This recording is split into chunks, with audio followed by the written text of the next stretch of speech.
area of the guardhouse. That would be the mess hall, but I don't. I think it would be best if we set the board there. That way as many of the guardsmen as possible would be able to take a look at it and someone might remember something related to the case. The largest map you have would be best.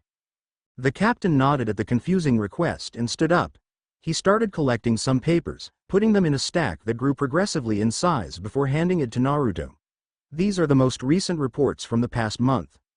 He motioned for the mages to follow him as he exited the room. Naruto looked at the stack of paper in his hands. There were so many. And these were just some of the reports for the last month. Frowning, he followed after Urza, who picked Sheikah up from the desk.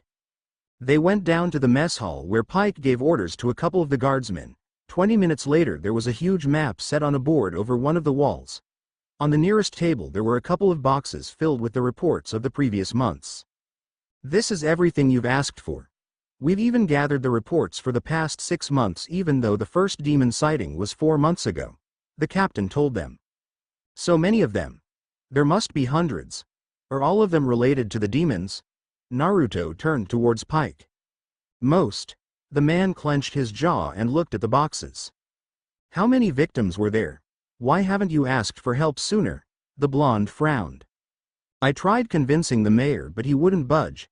At first he insisted they were just products of the mist, and when the attacks started he would only order us to take care of it. As they increased, so did his convictions that we would deal with it ourselves. Those weren't any ordinary attacks from bandits. They were demons, not something ordinary people can just deal with. I know that. I even lost some of my men to those bastards. Then why didn't you ask for help? Even if the mayor was stubborn or greedy, you could have bypassed him and contacted the council. You're captain of the guard. Your duty is to the people, not. Enough. One of the guardsmen that had been listening suddenly shouted. Don't think you can just come here and start talking like you know everything. If the captain did that he would have lost his job, and he has a family to take care of, his wife. Sergeant. Pike spoke warningly, making the other man stop. He was tall, with short curly brown hair and a beard. After hearing his captain he immediately stood at attention and saluted. Sir, forgive my intrusion, sir, the captain sighed. That's all right, Sergeant Jameson. You can go back to your post. We'll handle things from here on. Same goes for all of you, maggots. He turned towards the hall. If you're not off duty or on a break, get to work. A sudden commotion followed Pike's words, with everyone scrambling to get as far away as possible. Soon there were only a few guardsmen left who were on a lunch break and sitting as far away as possible, suddenly finding their food the most interesting thing in the hall. Urza approached Naruto and placed a hand on his shoulder, squeezing it tightly. He turned to her, meeting her accusing eyes, and the two looked at each other for a few moments. The blonde let out a sigh and turned towards the captain. I'm sorry, Captain. I was out of line. The older man let another sigh and sat down on one of the chairs, facing the huge map of the city. No, you were right. My duty is to the people of the town and I acted selfishly. He paused, licking his lips, before continuing. My wife has a weak heart. Recently her condition has been getting WVE a lot and has to lie in bed for the bigger part of the day. We have 2 children and we're relying only on my salary for her medications and the family expenses. If I lost my job. He clenched his teeth, not wanting to continue that trail of thought. The brief silence that followed was broken by Naruto. I don't think it's wrong for a man to take care of his family. In fact, what kind of father and husband would you be if you didn't do just that? But I am the captain of the guard. I should prioritize the townsfolk rather than my family. The needs of the many shouldn't be shadowed by the needs of the few. That's wrong. Naruto suddenly snapped, making everyone present look at him in surprise. It's easy to say things like that if you think of people as numbers. Your family might be few, but to you they are the most important people. As a father you did the right thing. And you didn't neglect your duties, you still tried to stop the demons, right? I think we should focus at the task at hand. All of that is in the past, there's no point in thinking about it now. Urza intervened. You're right, sorry, the blonde nodded. What now, Sheikah? We go over all the reports from the last 6 months, mapping all of the demon appearances. Use yellow pins for suspected sightings that might have been a product of the mist, green pins just for confirmed sightings, and red pins for attacks. Some of the attacks resulted in injured people, others in death. There were also quite a few disappearances and kidnappings. Should those be marked with different colored pins as well? The captain asked. Yes, I guess red for deaths, blue for injuries and purple for unexplained disappearances and kidnappings. Also, look for anything suspicious or having any sort of connection that might link some of the cases. Like the first responders, the guardsmen that did the investigations, the witnesses, anything that might shed light and give us a better clue with what we are dealing. Naruto looked over the boxes filled with paper and groaned. This is going to take forever. Maybe I should ask some of my people to come and help, the captain suggested. No, we can't take them away from their duties. It would be better if they stayed on their posts to protect the people. We can handle this by ourselves. You should go back to your work as well, Captain. You must have important things to do. Shika reasoned, much to Naruto's dismay. Until this threat is dealt with and the people are safe, nothing is more important. Plus, I've gone over each one of these reports, so I think I should be able to help you out. All right. Me and the captain will start with the reports from 6 months ago. You two start from the most recent ones and we'll meet in the middle. Naruto and Urza nodded as they cut the stack of paper they had gotten upstairs in half, each taking one. I hate reading, the blonde groaned. Really? That's surprising to hear. How come? Urza lifted an eyebrow. I've had bad experiences with it. How can you have bad experiences with reading? What, did the books explode in your face or something? Just remembering it.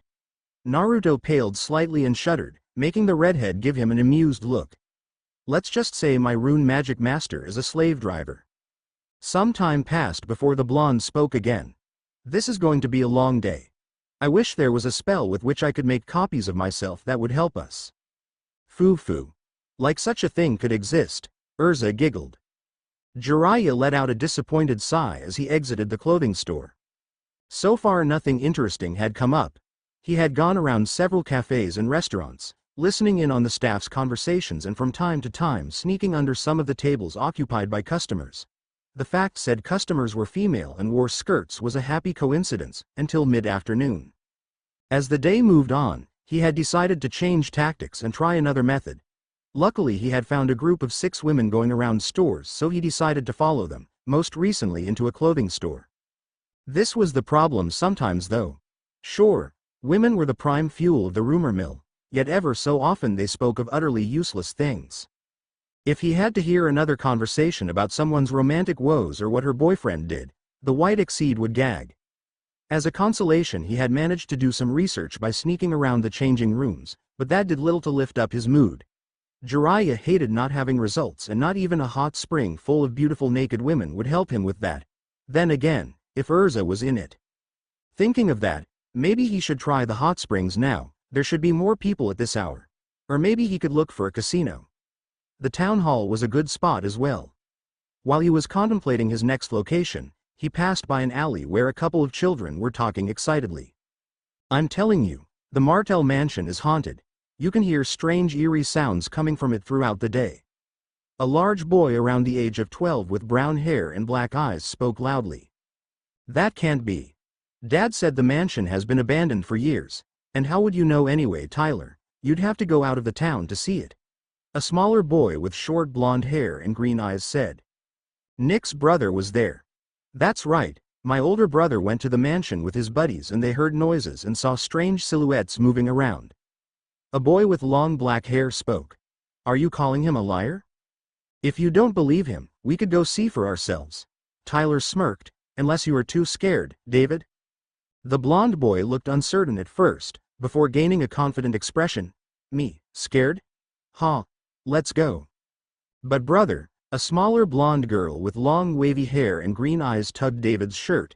Dad said not to get out of the town, and we should be going back home soon. Oh look, Daddy's little girl is too scared to come. You should just stay here, girls would slow us down anyway, Tyler mocked. Don't be such a baby, Lisa, her brother reprimanded her before he started walking away. Big brother. The little girl turned her teary eyes to the ground, before she was hugged by an older girl with short red hair and blue eyes. Don't worry, Lisa. I'll come with you. Ah, Eleanor. Tyler whimpered. Who said you could come?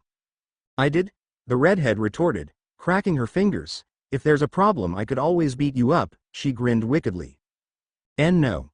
No, you can come. Great, better keep up, boys. Jiraiya had regarded the whole scene while sitting on the ledge of a nearby window.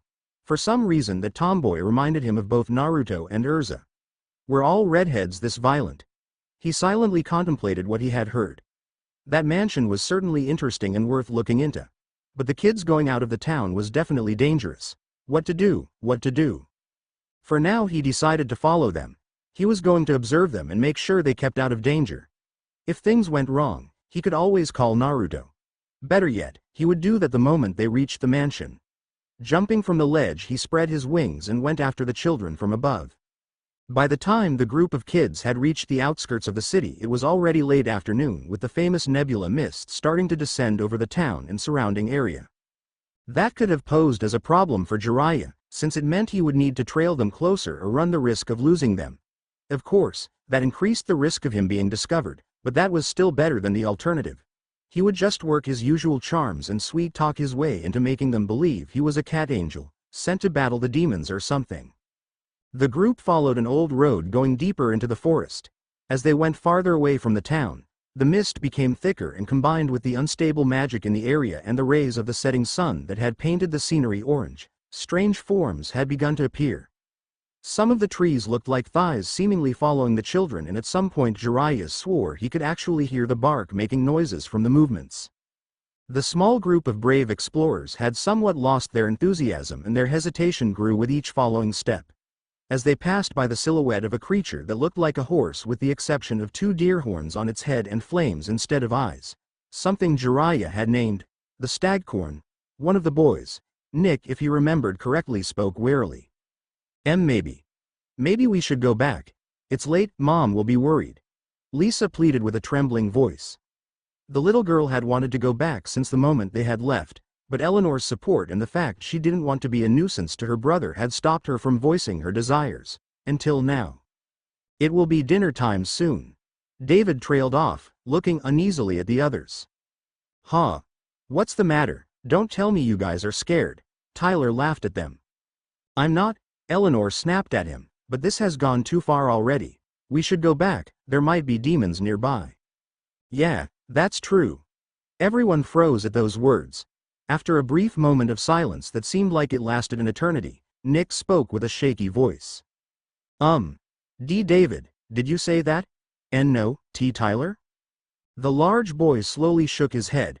Everyone turned to Eleanor, who held Lisa's trembling form and in return was being crushed by the little girl. A silent question and answer were exchanged between the children, even though it was obvious the words hadn't come from the girls since the voice had clearly been male. Maybe you were right, we should go back home. Tyler spoke and the children started turning back only to face the silhouette of a large horned figure, slightly obscured by the thick mist. Oh, but what's the rush? It's not like anything is going to eat you. The same male voice as before came from it as it made a couple of steps towards them, coming more clearly in focus. It was around 2 meters tall and had the upper body of a man with well-defined and toned muscles. Its lower body was that of a goat and its fur was colored brown with a tail reminiscent of a lion swishing behind it. Its face looked human, except for the pointy ears, and it had a big brown beard reaching as far as its chest. Its hair was short and very curly and its horns were very peculiar. The left one was straight while the right one was extremely curved, like the one of a ram. The most unnerving feature was the eyes. They were goat eyes, yet the children had never felt so terrified while they were looking at them. There was the creepy smile too. I know, another male voice, similar to the first one, came from behind the children, making them jump and turn rapidly. Before them was the same creature, with the only exception being the places of the horns were reversed. If you are so scared, why don't we keep you company? An excellent idea, brother, the first one spoke as it closed in on the children and started circling them. Who are you? Eleanor seemed to have found her voice by that moment, an act of bravery which made the rest of the kids huddle closer to her. Us? No one of importance. One of the creatures spoke. Both of them were going circles around them, so by now the children were confused which was which. My name is Piff. And mine is Tiff. And together we are the Demon Brothers, Piff and Tiff, Tiff and Piff. After both of them finished the introduction by striking a pose, they began glaring at each other. Hey, how come you said your name first? We agreed we were going to say mine first. Tiff said. I won the game last night, so mine should be first. Piff pointed a finger accusingly at his brother. But I won the two before that, so I have the overall better score. If you count the ones before that. At this point the children's wayward minds had started returning to them as they slowly began realizing these two might be idiots and this was an opportunity to escape. They looked at each other and with a nod of confirmation began moving away. Until they were frozen in place by a third voice, this time a female one. What are you two idiots doing? The demon brothers stopped bickering and everyone turned to where the voice originated from. A tall, voluptuous woman came into view. She had straight, dirty red hair that fell loosely over her shoulders and at that point ended any similarity with the human race. Her skin was pale, almost white, glistering from the small sunlight coming through the mist. Her eyes were completely red and glowing, without an iris or a pupil, and her whole porcelain face gave off the impression of a cold, impassionate glare. She had light red mascara and her lips were touched with a pink-reddish color, making them stand out on her pale skin. The most noticeable feature though was what looked like a third vertical eye on the center of her forehead, that glowed the same way as her regular eyes. It was partly covered by her red locks with black tattoo-like markings circling around it and continuing down the sides of her face, pointing to her other eyes as if linking them all together. Two horns came out of the top of her head and pointed down, going vertically over a pair of pointy ears. Her beautiful body was barely covered by what looked like a one-piece armored corset, decorated in red and black with defined muscles over her flat stomach. On her hands she had a pair of armored gloves, although one couldn't be too sure if her hands didn't actually look like that, judging by the sharpened claws at the top of her slender fingers. Her legs were wrapped in high-heeled boots that went up to her upper hips, completing an image of sensual elegance. That image was slightly shattered by a pair of very large wings sprouting from her back. The arms were quite thick with a pair of skulls at the points where they were connected to her body, right behind her shoulders. The wings themselves looked more like three huge bladed claws connected by a red, glowing membrane that had many holes at the bottom, giving off a ragged impression. The demoness exuded an aura of power and vehemence that seemed to draw in the boys despite the terrifying appearance. The girls themselves could feel the same thing, although not with the same degree of strength. Lady Akasha. Piff and Tiff saluted, which for some reason served to annoy the demoness as her intense look seemed to gain a degree of coldness to it. We were just offering these children our company. Piff started. Because they seemed like they were scared, alone in this misty forest. Tiff continued for his brother. And we introduced ourselves, but Tiff screwed up our ceremony by saying his name first. And I was telling Piff that my name should be first because... Enough. Akasha's voice shot like a whip, hitting the brothers into silence. The demoness made a few slow steps towards the group, moving her hips in an elegant, exaggerated manner. She directed her eyes over the children and each one of them felt a shiver go down their spines, although they weren't sure whether it was because of the coldness of the stare or something else entirely. And what is a group of children doing in the middle of a mist-filled forest when it is almost dark and there is a threat of demons looming in it? Either you are all really brave, or really stupid. Her query seemed to snap Eleanor from her daze, who despite the grim situation felt annoyed by the demoness question. Why should we tell you? And who are you anyway? Akasha narrowed her eyes at the girl and stretched one of her wings, making one of the blades stop right below her chin.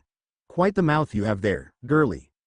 Maybe I should take care of it, teaching you some manners in the process.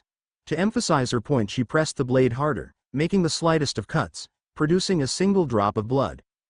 Eleanor's eyes widened as she felt the prick and the girl let out a small terrified whimper as she ceased to breathe altogether. Her legs started trembling and tears threatened to fall down, realized how close to death she actually was. We were just going to the Martell mansion. We wanted to see if it was really haunted. Please don't hurt us. Lisa pleaded hastily, seeing the danger her friend was in.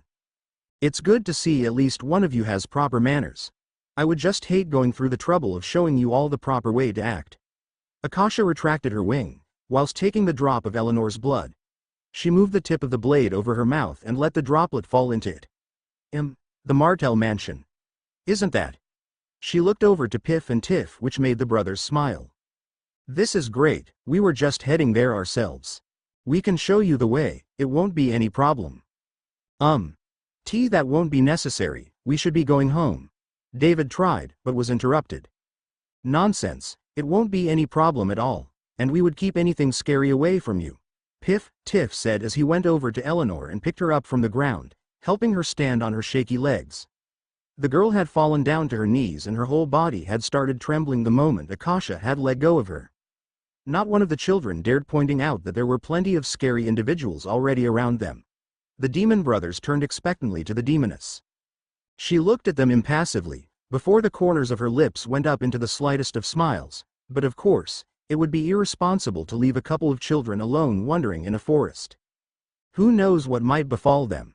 She tilted her head slightly and looked up towards the trees, the demon brothers catching what she meant. We will escort you to the mansion. She finished with a finality in her voice that left no room for any objection. The brothers gave out a happy shout and motioned for the children to start walking. Akasha nonchalantly looked up once more before following the group. Up on one of the branches, Jiraiya wiped the plethora of drool coming from his mouth. Holy shit! That demoness was hot. He urgently sprouted his wings and followed her, still trying to keep some sort of stealth and distance. His eyes had almost fallen off when he was going over her gorgeous body, removing the skimpy clothing and going into various imaginations of what she looked like underneath it. He hoped that if he followed he would actually get the chance of seeing it.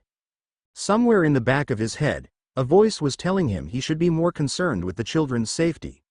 Yet it wasn't that loud, and Jiraiya reassured himself that he would just call Naruto if it was needed. And hey, there was a big chance the demons themselves would lead them to their base, which would actually be a great breakthrough. Satisfied with his reasoning, Jiraiya's eyes firmly planted themselves on Akasha's body. The sound of high heels hitting the marble floor could be heard in the gloomy corridor. The boots responsible for the noise belonged to a figure that slowly made its way to an iron door, her path barely lit by a few candles placed on candlesticks on the wall. She cringed her nose, detecting the first signs of a horrible stench coming from the other side, and steeled herself for the inevitable clash with it. She lifted her hand and pushed the heavy iron door, which let out a loud creak from its rusty hinges. Even though she had prepared, a look of disgust was still painted on her face when the foul smell surrounded her and went over her whole body. Lilith. What is the meaning of this? I specifically ordered I am not to be disturbed while I am working. A voice came from a blue-robed figure that was currently hunched over a bubbly cauldron, one of many in the room. In fact, there were many more bubbling concoctions in many vials of various shapes and sizes over several tables. The whole room looked like an alchemical disaster just waiting to happen. Shuddering, Lilith let out her enormous ethereal wings and waved them slightly, making the green misty smell go away from her body and return to its master. She wore a black dress with a leather corset that wrapped around her lithe waist and accentuated her cleavage.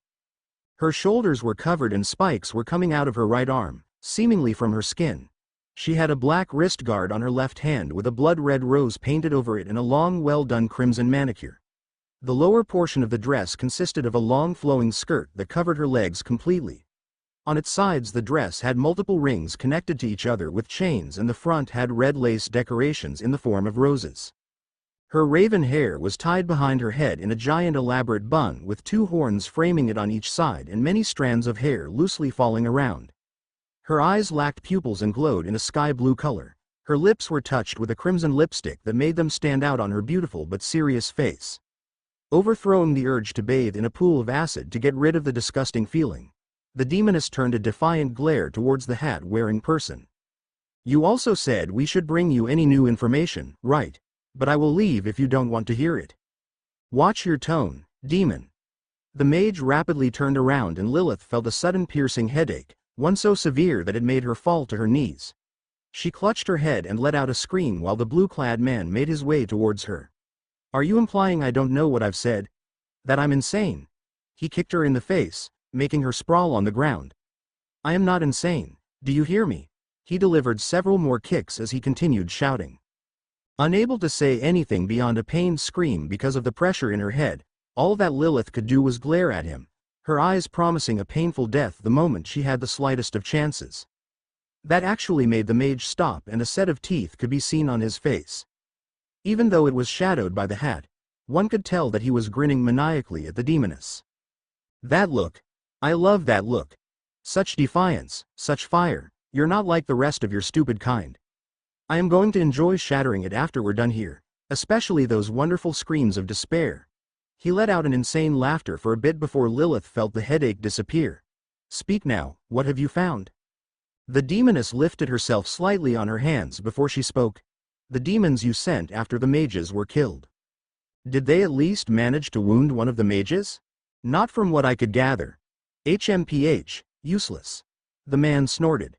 Well, considering it was Titania that came, it's pretty much what I expected. Is that all? Even though she was annoyed by the blatant admittance by Wright that he sent her kin knowing they'd die, she continued. The second mage is Naruto Marvel.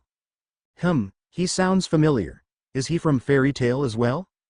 No, he's from Cade Shelter and is also known as the Orange Flash. Cade Shelter. Wright snarled, making several of the vials around him explode from the sudden release of magical power. That guild had been a thorn in his side for a while now. They had killed a lot of their demons and prevented a number of their operations throughout Fury. There weren't even any jobs posted about them, which meant the annoying guild did it because of some sense of justice or some other crap. He despised nosy fools like that. This is perfect. We are finally going to get rid of that annoying guild. Why haven't we done it sooner? Was I too busy? No, I should have had time to take care of some pests. The mentally unstable mage began rambling and going over various possibilities of why he hadn't dealt with the insects earlier, completely forgetting about Lilith's presence. After a bit, the demoness managed to stand up and stagger towards the door with the intent of going as far away as possible, until she was stopped by Wright's voice. Oh, and Lilith, the mage said as he moved back to one of his cauldrons. Do be careful next time. So many precious vials and potions were lost because of your distraction. Such a mess, such a mess. The demoness' eyes widened at liar pressure and fell to the ground, screaming from the piercing headache. Jiraiya had to admit, for the past hour or two he had been quite unnerved. Initially he expected the demons to take the children to their base as fast as possible. He had also expected them to be ruthless and intimidating, scaring the kids at any opportunity they had. He had certainly not expected this. The demon brothers were telling jokes. They didn't limit themselves just to that, they even told adventurous stories and played games. At one point, the little blonde girl had complained she was getting tired and one of them picked her up and placed her on his shoulders. The only remotely intimidating thing in the whole situation was the demoness' behavior, which wasn't anything in particular. Just silence with an occasional cold stare towards the children and a reprimanding remark towards her kin. The Exceed wasn't sure what was going on, if this was some sort of ploy or the equivalent of a final meal for a death row prisoner, but he definitely didn't like it. Evil demons that wished and relished in nothing but pain and suffering he could handle. That was familiar and easy, you just dispose of them, or rather get Naruto or Mistgun to dispose of them. And be done with it. This was too damn confusing. Initially he didn't pay much attention to it since he was too absorbed in the demoness. But after a while his unease grew and on a number of times he almost called Naruto. Yet he kept cool and resolved on following them to the base and only summoned the blonde mage when the children were in danger. He just had to keep his paranoia in check, even though he had a sneaking suspicion the demoness was looking up in his general direction too many times for his liking. After another half hour of sneaking above them, the group finally reached a huge stone wall with a pair of giant iron-barred gates. As Akasha walked up to them, they started opening up by themselves with an eerie screechy noise that made Jiraiya's hairs stand on end. Even though the mist was still thick, he could at least make out a path from the gate leading to a huge mansion with a large yard surrounding it. This was bad. If they went further up there would be no more trees the Exceed could use as cover. As he was thinking over the possibilities, the group went inside with the iron gates closing behind them, producing the same noise. The children felt quite scared by the new situation, completely forgetting the fun time they had on the journey up to this point. Lisa told the demon brother she was sitting on she was all right now and that she would prefer if she walked. She received a toothy smile as a response, with everyone noting how sharp his teeth actually were. Funny how they hadn't noticed until now, before she was gently placed on the ground. The kids huddled a bit more closely together and continued following Akasha with the demon brothers behind them, still in their cheery mood. After they were closer to the mansion and more particularly a bit farther from the gates, Jiraiya landed on the wall and looked around for a spot where he could hide from here on. Finding none, he let out a sigh of frustration as he picked the three-pronged kunai he had kept since the moment Naruto had given it to him on the train. The annoying part was he couldn't be 100% sure this was the demon's base. After all, they could have just brought the children here because that's where they wanted to go. Normally he would have dismissed such a theory immediately, but in light of the past few hours. Before the Exceed could do anything though, he saw another figure approaching the group from the mansion's main doors. It was another female demon, judging by the enormous wings, which were actually bigger than Akasha's. The difference was, they had a black misty look to them, as if they were incorporeal. She was also clad in beautiful long black dress, with red decorations on various places. Well, that settled it. This was definitely the demon's base, or at least a gathering place for them. He also noticed the group with the children stopped as the new demoness made her way towards them with a bit of a stagger in her steps. The Exceed was too far away to hear what was being said, and at the same time he couldn't risk going closer. Gripping the weapon harder, he waited to see what would happen. In the meantime, Akasha regarded the other demoness with a critical eye. Even Piff and Tiff had shut up for a change and were giving their undivided, yet admittedly short attention. Lilith. Akasha, the raven-haired demon lady, responded as she reached the group. I see you are weak on your legs. Don't tell me the years have finally caught up with you. Instead of a response, Lilith looked over the children before she focused her eyes on the other demoness. Who are they? Some brats we came across in the forest. They wanted to see the mansion, so we brought them. Lilith was visibly surprised by the answer for the briefest of moments, before her face morphed into a frown. Why? They're just children, why did you? So, Akasha interrupted her. What do I care what humans do to each other? As far as I'm concerned, they can all just die. She stretched her wings a bit and made a slight motion with her head to her back. The other demoness was confused at first before her eyes widened in surprise. In the meantime, the children had taken the opportunity to look at each other and with the slightest of nods decided now was the time, while their escorts were distracted. Eleanor suddenly turned around and kicked one of the demon brothers in the crotch, catching him completely by surprise. This way! She screamed and started running towards the gate, while surprisingly the other brother had also doubled over, with the slight difference it was in laughter. The two demonesses just let out an exasperated sigh before Lilith stretched one of her giant wings and placed it right before the other children, creating a wall between them and the desired exit. Akasha on the other hand moved with great speed and caught the redhead by the hair, yanking her back so hard the girl found herself slamming into the ground. Jiraiya let out a groan from his position at the wall. They had to go and do something stupid like that. Like they'd have a chance to escape. Well, time to call the cavalry. That's it. Naruto threw the report he had in the air, prompting a sigh from everyone present in the room. The group checking over the files had actually gotten bigger once they realized the sheer amount of paperwork they had to go through. Soon enough, they had been joined by Sergeant Jameson and two corporals, an hour after that by two more guardsmen who were off duty, but decided to stay and help. In the past couple of hours they had managed to go through a big portion of the reports, something illustrated by the colorful state of the map. Yet with the passing time it wasn't only the number of pins on it that grew, but Naruto's impatience as well. His initial quiet whimpers and grunts had grown in volume, eventually transforming into twitching and pacing around the hall with many attempts at striking up conversations. That had done little to calm him down, and at this moment the boiling point had been reached. If I have to go through another report I'll go insane. I need a break or a distraction. Naruto. Shika tried to calm his friend. Take it easy, we've made a lot of progress in the past few hours. The Exceed motioned to the board with the map. No, we haven't. All we've been doing is reading and placing pins. We haven't even looked over the actual results. But if we don't have the whole picture beforehand we might make a mistake, the Exceed reasoned. Well, I'll certainly make a mistake if I don't do something else besides reading. Maybe I should check on Jiraiya, we haven't heard from him in a while. But Naruto, you said it yourself, if he found something he would contact you. Urza joined in. That's right, he might be following a lead and you showing up there could expose him.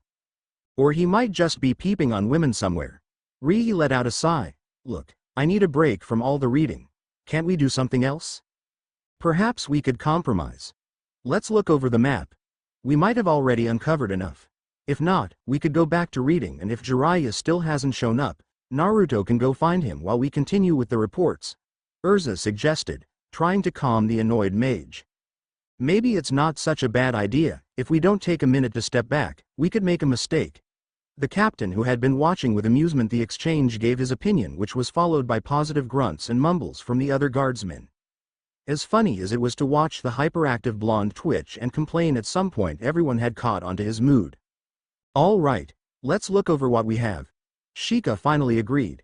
In truth, he had been surprised his friend had lasted this long given his history with reading. Men, go have a walk, a smoke, something to eat, or use the restroom. We'll start again in half an hour. Those who are off duty, feel free to go back home. You've already helped us a lot. The captain told his men, receiving salutes and a "Yes, sir," before they stood up and went about their business. The sergeant chose to remain behind. With your permission, sir, I think it'd be better if I stayed. I might be able to help with the map. Very well, Sergeant. The captain nodded and the two men approached the map, which was already surrounded by the mages. Okay. The most recent cases seem to be all over the place and in a seemingly random pattern. They've been increasingly getting nearer to the center of the town, but never in the actual downtown area, Sheikah observed. That makes sense. Even if they are demons, it would be harder for them to make an escape if they get into the city too far. Especially if they're carrying victims. The captain spoke. They might be stronger, but we have a lot of guardsmen in this area. Most of the attacks outside of the town had happened around the road to the train station and on some of the paths of the guided tours, which makes sense. There's a random one here and there on people that have just wandered into the woods. Urza pointed at a couple of pin clusters. Hey, how about this area? Naruto motioned to a couple of pins located over to the north. Is there a tour here or something? Some of the first sightings and attacks were around here. Sheikah went over to some of the information in his mind. There are no tours or anything like that. If I remember correctly, the reports came in from wandering tourists that were just exploring the area. The captain went to the map and traced his finger over it. Nothing notable, just the forest. Although, he was suddenly interrupted by some sort of commotion coming from the entrance of the guardhouse. The mages looked at him with a questioning gaze and the captain just shrugged. Sergeant, can you see what's going on? Yes, sir. Jameson nodded. He didn't even make 3 steps though before a very distraught woman came into the hall. Jason! She screamed as she walked rapidly towards the captain. Jason, the children are missing. Barb! The captain caught the worried woman. Calm down, what's going on? David and Lisa, they're gone. They went out to play at noon. I went to sleep, I was so tired. When I woke up I went to make dinner and they weren't home. I went out to look for them at their friend's house, but they weren't there. We looked for them more, I didn't know what to do. The woman gasped before her legs gave out. The captain held her tighter, trying to keep her from falling. Barbara, he shook her, trying to get a response, before he felt an arm on his shoulder. Captain, let me see her. I might be able to help her. Naruto spoke. Pike was only able to nod, before Naruto continued. Let's place her on one of the tables. The blonde helped him lay her down as his palms began to glow with a white light. This is your wife, right? You said she had a heart condition? He asked the captain. Yeah, that's right. Naruto just nodded as he closed his eyes and frowned in concentration. The woman had pale skin and had a sickly, weak look to her. Her hair was platinum blonde, that flowed down to her mid-back. She wore a long-sleeved cream-colored dress with a white sweater jacket over it. He took notice that her body was thin and light, no doubt a cause of her disease. Captain. Pike turned around and just realized there were 2 more women and a man present in the hall. The one that spoke was Vanessa, the mother of one of his children's friends, Eleanor. He recognized the other woman as Nick's mother and the man as Tyler's father. Vanessa, what's going on? None of us has seen our children since noon. Last time we saw them, they told us they were going out to play. We looked the streets around our homes, but they weren't there. Could the demons have taken them? Nick's mother asked worriedly. They have never taken children before. Don't worry, we'll organize a search immediately. The captain turned to Jameson. Sergeant, sound the bell and get all the guardsmen here. I don't care if they're off duty, I want everyone assembled and looking for these children. It's getting late, so the sooner we start the better. Yes, sir. The man saluted and ran out of the mess hall. In the meantime, Urza had approached Naruto. Is she going to be all right? Well, I am not as good in healing magic as my sis, but she's stable for now. I need more time to cure her completely. I'll see what I can do once we're done with the mission. Until then. He suddenly stopped and snapped his head up. Jiraiya's calling. He must have found something important if he hasn't come here to tell us personally. Shika landed next to Naruto. What now? I'll go see what he has found. You two should stay and help with the search. After I get Jiraiya, we'll come back. Once we find the kids, we'll continue with the search of possible leads. Urza nodded when she heard the sound of a bell that started ringing. That must be the guardhouse's bell. They're mobilizing the whole guard. This has turned really troublesome. Shika let out a sigh. At least you got your distraction. Hey. Don't worry, we'll get them. He patted his friend and looked up to Urza. Stay safe. A silent curse was heard from Jiraiya. Where the hell was Naruto? He considered trying again, when the blonde suddenly appeared before him. He looked around a bit, then turned to the Exceed. Jiraiya. What's going on? Where are? He was interrupted by the white cat, who suddenly jumped on his face. Demons captured children there. Go now. Explain later. Compelled by the urgency in the pervert's voice, Naruto looked to where he was pointing. Oh shit. In the meantime, Akasha was standing over and glaring at the crying Eleanor, who was rubbing her head. Piff Tiff had managed to stand up by this point, but was still holding his crotch. What the hell did you do that for? He turned to the girl. I thought we were friends. And will you stop that? It's not funny, it hurts like heaven. He looked at his brother. I don't know, from where I was standing it looked pretty funny to me. Tiff Piff kept snickering. You have to admit, it was rather amusing, getting surprised by a child, Lilith observed with a small smile on her face. The only one that kept a neutral or rather a cold expression was Akasha, who was still glaring at the girl. You enjoy kicking my subordinates and running away, she rather said than asked. Maybe I should get rid of those annoying legs of yours. She moved her wing down, stabbing the ground with the girl's legs right between the 3 blades. The demoness started moving them ever so slightly, making the girl whimper and shake her head in fear. Not on my watch. Akasha only had a fraction of a second to turn her head and see a blonde man slashing with a sword at her wing. She felt him cut through and sever it, making her scream in pain right before she was sent flying with a kick. Naruto frowned as he flexed his hand a bit before turning around and pointing his palms at the demon. Had been really tough. Even though he used double Amzu to increase the sword's cutting power, it was still yanked out of his grasp when he finished the slash. Maybe next time he'd use both hands. Sky Dragon's wings. 2 whirlwinds shot out of his hands, hitting the demons and throwing them away. He turned to the remaining demoness and took a breath. Sky Dragon's roar. Still feeling a bit woozy from the earlier meeting with Right, Lilith could only bring her wings up for protection as the blast slammed into her and sent her right into one of the mansion's walls. Naruto immediately knelt down over the red-haired girl. Are you hurt? Still in shock, she only managed to shake her head dumbly. I'm going to get you home, okay? After receiving a nod, he turned to the other kids. He noticed some similarities between them and the parents he had met earlier at the guardhouse and ventured to guess those were the missing children. Come here. Seeing their hesitation, he gave them a warm smile. Don't worry, I'm a mage. I just saw your parents and I'll bring you back to them. The children didn't need any more incentive and quickly huddled around Eleanor. Naruto looked around. Where did my sword go? Here it is. Jiraiya brought him his weapon, which had actually turned back into a 3-pronged kunai the moment he had dropped it.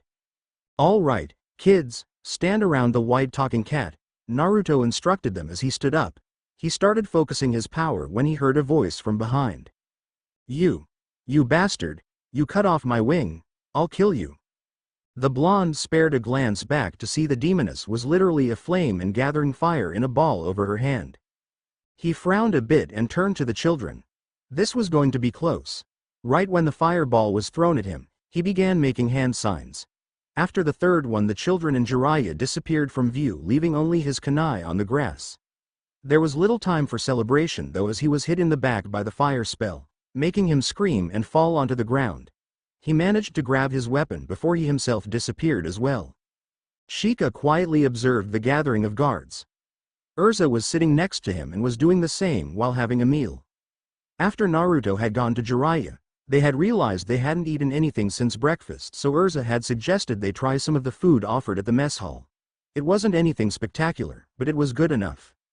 This is getting really troublesome. How are we going to find a bunch of kids in this mist? The Black Exceed let out an annoyed sigh. And that's if they're even in the city, if they have ventured into the forest. Considering they probably haven't eaten since lunch, they might starve or freeze to death. Not to mention the threat of demons. And what if they were already captured? We'll just anything necessary to get them back. The redhead shrugged nonchalantly and continued with her meal. Sheikah shook his head. He really hoped they were only lost somewhere in the city, since the alternative was really bad. The children being captured would put a severe time limit on the mages to find them. Who knows how long they had before the demons did something to the kids.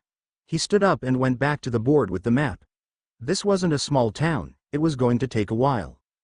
That's when something landed on him, making him scream. He shuffled a bit trying to get away and stood up, finally seeing who it was. Jiraiya. What's the big idea?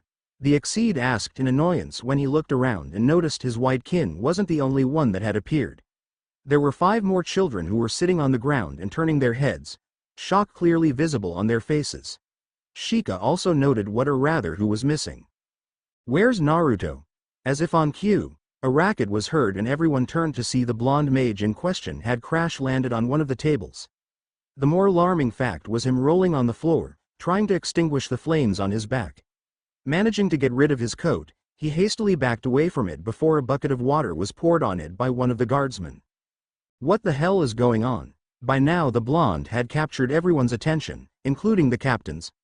Pike looked at the coat that still had a sleeve on fire and then at Naruto, who actually had a matching flame on his shoulder as well, although it seemed like the mage hadn't noticed it yet. Daddy! 2 voices were heard and the captain turned to see his children running towards him and tackling him, the man barely able to remain on his feet from the impact. Lisa, David, you're here, and all right, what's? I think I found your missing children, Captain. Naruto grinned at the older man. He heard an annoyed grunt next to him and turned to see Shikamaru frowning at him. Leave it to you to always make a troublesome appearance. Naruto's grin grew wider as he gave the cat a peace sign, thanks. Shika's frown deepened. That wasn't a compliment. Also, you're burning, he pointed at the blonde's shoulder, making the young mage look at it and nonchalantly pat the flames off. After the commotion died down, Naruto was sitting on one of the tables and was looking over his burnt coat. Barbara, the captain's wife, had woken up from all the noise and immediately broke into tears at the sight of her children. After she crushed them in a suffocating hug, she gave one to the blonde as well, along with her sincere gratitude for bringing them back. He was thanked by the captain and the other parents as well, something that made him blush in embarrassment and stammer it was no big deal. Currently they were listening to the story of how the kids met with the demons and how they were led to the mansion, with Jiraiya cutting in from time to time. My poor coat, Naruto whimpered, prompting a snort from Sheikah. Like you don't have more of those. How many did you bring anyway? 5? No, only 3, the blonde muttered looking away. I'm surprised that was the only thing that got burned. You look surprisingly well for being set on fire, Urza noted. Well, I still got some burns on my back, but I managed to heal them. They weren't a big deal. It's thanks to the coat actually. I have some fire-resistant runes inscribed on it. Fire-resistant runes? I haven't heard of anything like that before. The redhead lifted an eyebrow. Well, they aren't anything special. They just offer limited initial protection. Nothing like your Flame Empress armor. They just gave me a couple of seconds to remove the coat or put out the flames. I still got burned, although it wasn't as severe as it could have been. How were you set aflame anyway? She asked him, and the blonde realized hers wasn't the only attention he had, as the story had reached the point where he fought the demons and now everyone was looking at him.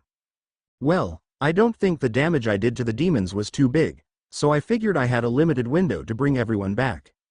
Plus I wasn't sure if there weren't more in the area, so while I was casting the spell, the one whose wing I cut sent a fireball my way. Dodging it would have broken my concentration. I thought I'd have enough time to teleport them and myself back, but I was off by a second. I'm all right though, and the children are as well. He turned to the captain, ignoring the reckless as usual comment that came from both Shikamaru and Jiraiya. Where is this Martel mansion anyway? Pike went to the map and pointed at a spot to the north of Nebula. I believe it's here. It's not too far from the first cases of demon sightings, Shikamaru noted. Yeah, that's what came to my mind before we were interrupted, the captain nodded. All right, seems we have a location. Let's go kick some demon ass. Naruto stood up excitedly. First, I'll get another coat though, he muttered offhandedly before he vanished, making the Black Exceed shake his head. All right, we have gathered most of the town's guard as well. We'll come to help. That won't be needed, Captain. Urza waved her hand dismissively. It is our job to take care. Duty is to stay here and protect the people. This is our town. We should take care of our own problems. Yet this isn't something you can handle by yourselves. That is why we were hired. The redhead shook her head. Listen to her, Captain. The mages will deal with the demons, it's what they're being paid for, came the voice of the mayor who entered the hall. Mayor Frob. The captain stood at attention. What are you going here? I heard the bell and I thought something must have happened, so I came to check on things. At that moment Naruto appeared wearing a new undamaged orange coat, which was practically the same as the last one. Ready to go? He turned to Urza. The redhead responded with just a nod. A moment if you will. The mayor spoke. My secretary has gone missing. She wasn't feeling well, so I sent her home after lunch. I was worried if she had gotten home safely and whether she was getting better, so I sent one of my clerks to her apartment to check on her. She wasn't there and according to the landlord she hadn't gone back at all. So she might have been kidnapped, Shika noted. Actually, Captain. Sergeant Jameson spoke. I wasn't able to tell you because of all the commotion with the missing children, but when some of the guardsmen returned, they reported a total of 12 people had gone missing as well. This is getting more and more troublesome. The Black Exceed let out a sigh. He realized he was doing a lot of that lately. Then again, with a partner like Naruto, who could really blame him? We will just have to recover them after we defeat the demons. Urza waved her hand with finality. Let's go. Naruto just gave a nod with a determined look on his face. Wait. They were stopped by the captain. At least take a guide with you. You don't know the way to the Martel mansion and with the thick mist there's a bigger chance of you getting lost. Don't worry. The blonde smirked. Jiraiya and I left a little souvenir there, didn't we? He gave a mischievous look to the White Exceed who only grinned in response. Let me get this straight. Wright began, looking at the demons before him. Not only did you lose the children, but you've also showed the goddamn orange flash our location. Is that right? The demon brothers gave him a reluctant nod, while the demonesses didn't move, keeping their gaze on the ground. You useless fools. The mage roared, making them scream and fall on the ground, clutching their heads. How could you do something so stupid?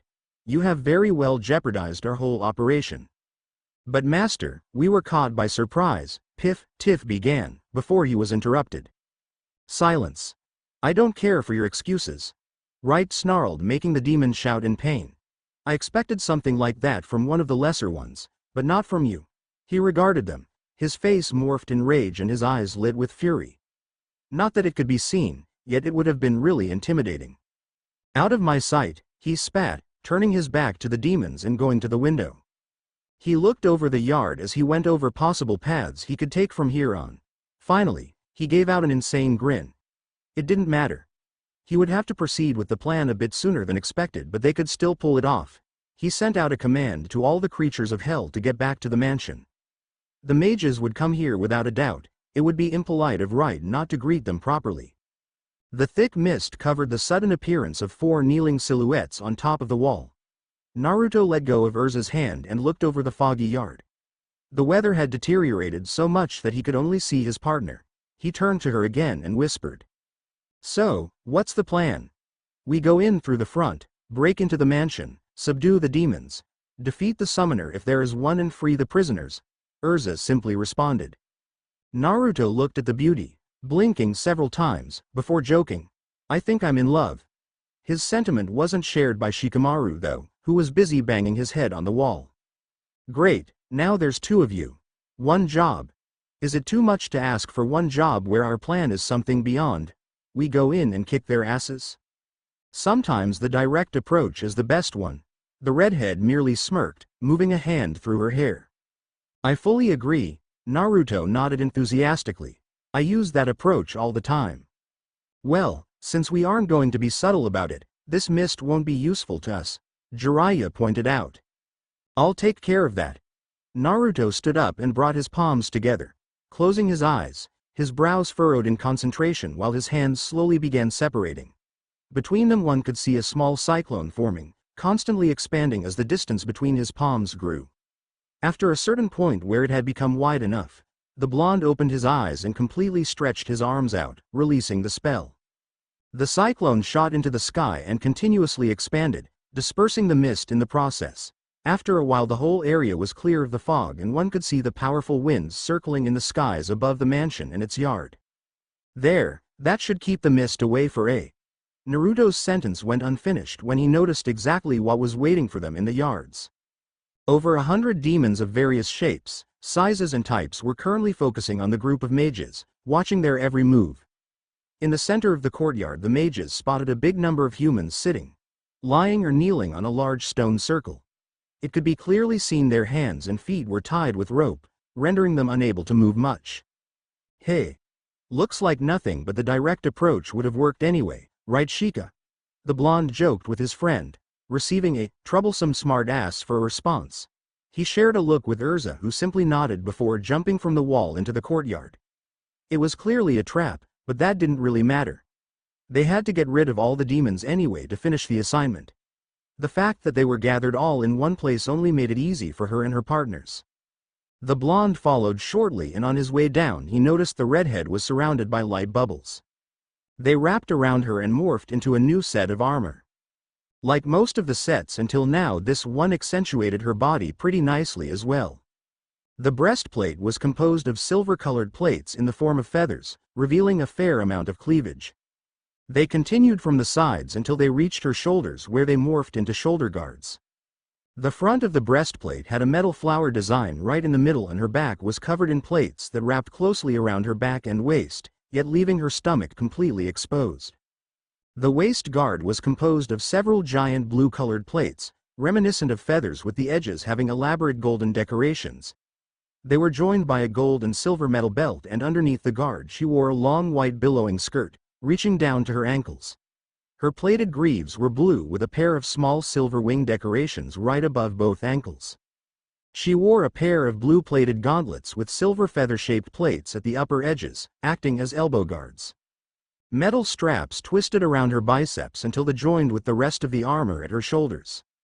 Her neck was protected by a neck guard made of feather-like plates at the front and on her head she wore a tiara with prominent jutting wings. The most distinct feature of the armor though were the two pairs of metallic angel wings, composed entirely of silver plates coming out of her backside. Behind them 12 swords floated in the air in the form of an incomplete circle with their edges pointing outwards. They were all the same, golden handles with silver blades and an elaborate golden wing-shaped guards that had a sapphire in the middle. Urza herself held a pair of the same swords in such a manner that if one were to look from the front, the circle of swords would be completed. Todhead's most recent change of attire, Naruto neglected to consider one very important factor in his jump: gravity. Unfortunately for him it decided to remind him of its presence by introducing the blonde to its best friend, the ground. The young mage let out a disgruntled yelp after landing face first into the soil. Urza for her part didn't experience any sort of similar troubles and landed slowly and gracefully beside him. She turned a worried look at her partner. "Are you?" "I'm all right." Naruto suddenly jumped on his feet, patting the dirt of his clothes, before setting his gaze on her.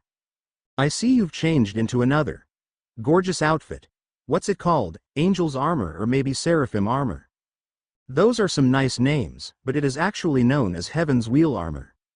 I'm guessing it gives you the ability to fly like the others?" "Amongst other things. It also enhances my telekinesis and allows me to requip a large number of weapons at once." She trailed off, before continuing, "Naruto, are you sure you're all right?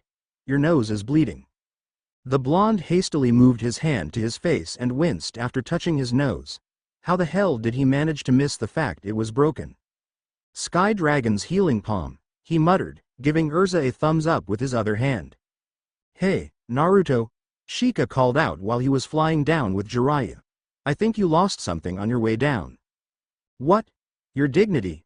The two Exceed burst into laughter, and even Urza found it hard not to smirk at the joke. "Oh, shut up," the blonde shouted at his friends, with little result. "Don't worry about him, Urza," Jiraiya spoke after calming down a bit. "He can fix his broken nose. Too bad he can't do anything about the bruised ego." The Exceed fell to the ground this time, gasping for air, while the redhead turned her head away from the blonde. She couldn't manage to hide the sound of her giggling though. "Ha ha, very funny, guys," Naruto muttered dejectedly, his shoulders slumping down. "Are you quite done yet?" Of course, because of all the troubles the blonde usually gave them, both Shika and Jiraiya would jump at any given opportunity to embarrass their friend, especially if a girl was involved. The retribution they would receive for these jokes was already a given, so they might as well have more fun at the young mage's expense. Before they could throw another witty remark his way though, a clapping was heard in the air, directing everyone's attention towards the mansion.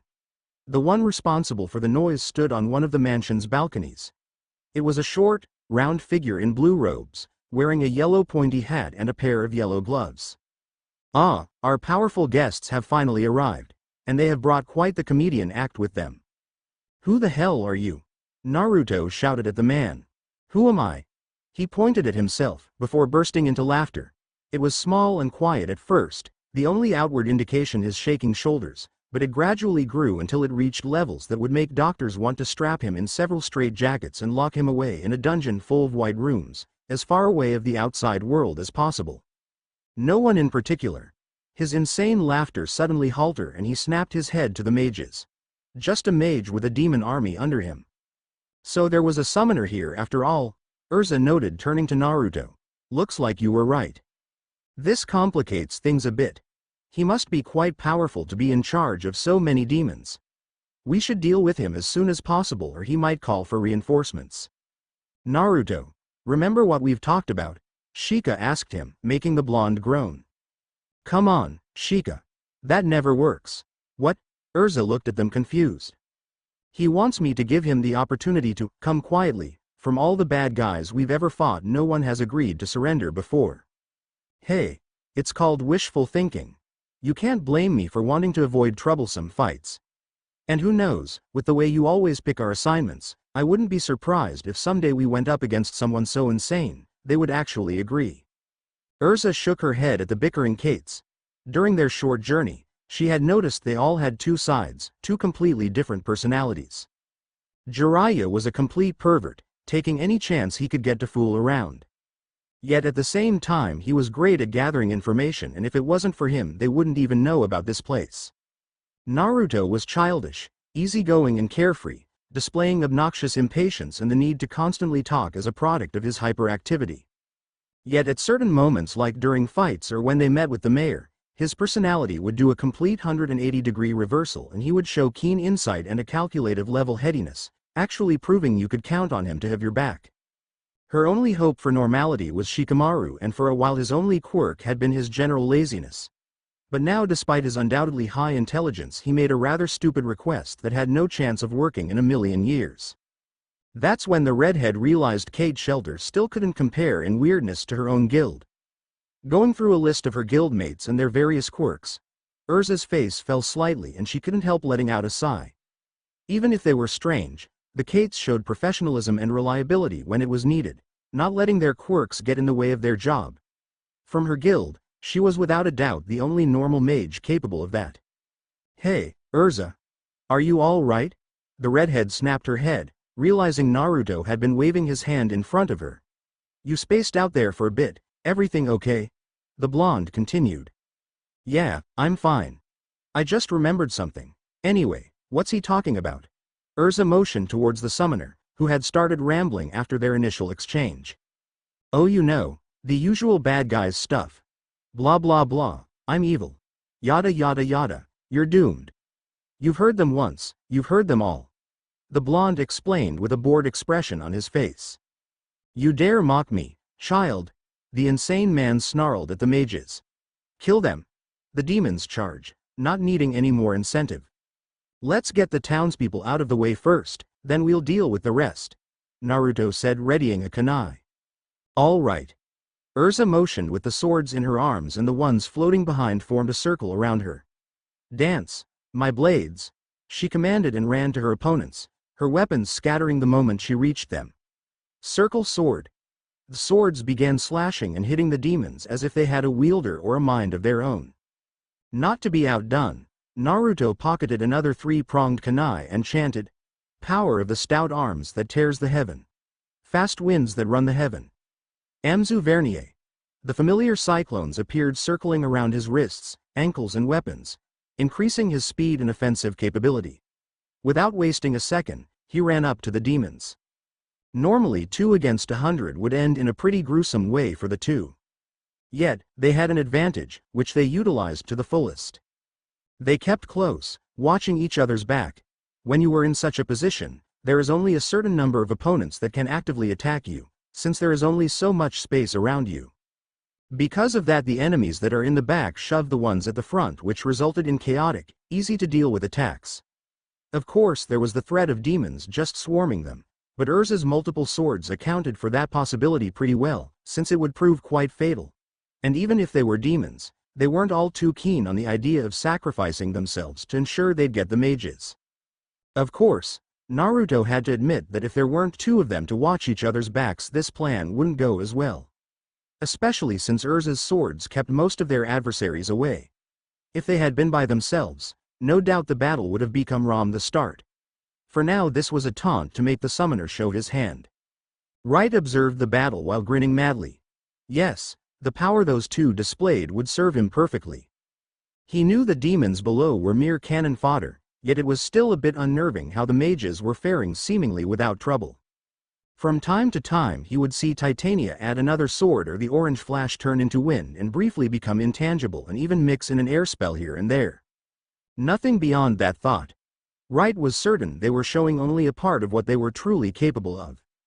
Of course, the battle couldn't continue the way it was going now, since the demons had the advantage of numbers, and if the fight dragged out, the mages would start feeling fatigued. So it was only a matter of time and patience before they started fighting seriously. Too bad Cornelius wasn't the patient type. Closing his eyes, he began concentrating before he snapped them open. Even though his face was completely concealed under the hat, 2 burning orbs could be seen where his eyes were supposed to be. Below, Naruto stabbed a demon and turned around just in time to see Urza was being assaulted from behind by another hell spawn. He quickly ran up to the creature and blocked the swing seconds before one of the flying swords impaled its chest from above. The blonde couldn't help but smile until it fell when he sensed a huge gathering and leaking of vile magical power from the balcony. He wasn't the only one, as Urza had stopped her momentum as well, and both of them turned to the summoner, who began chanting. Sentant com ult so sutra demonium. What the hell is he doing? The blonde mage questioned. Naruto. Shika shouted from above. Red markings appeared at the stone circle around the townspeople. Petium fax ixeri somon apan treme. They've started to glow, the black exceed shouted again. Naruto's eyes widened in realization. Oh shit, what's going on? Urza turned to the young dragon slayer. Sententi amoru so sutra demonium.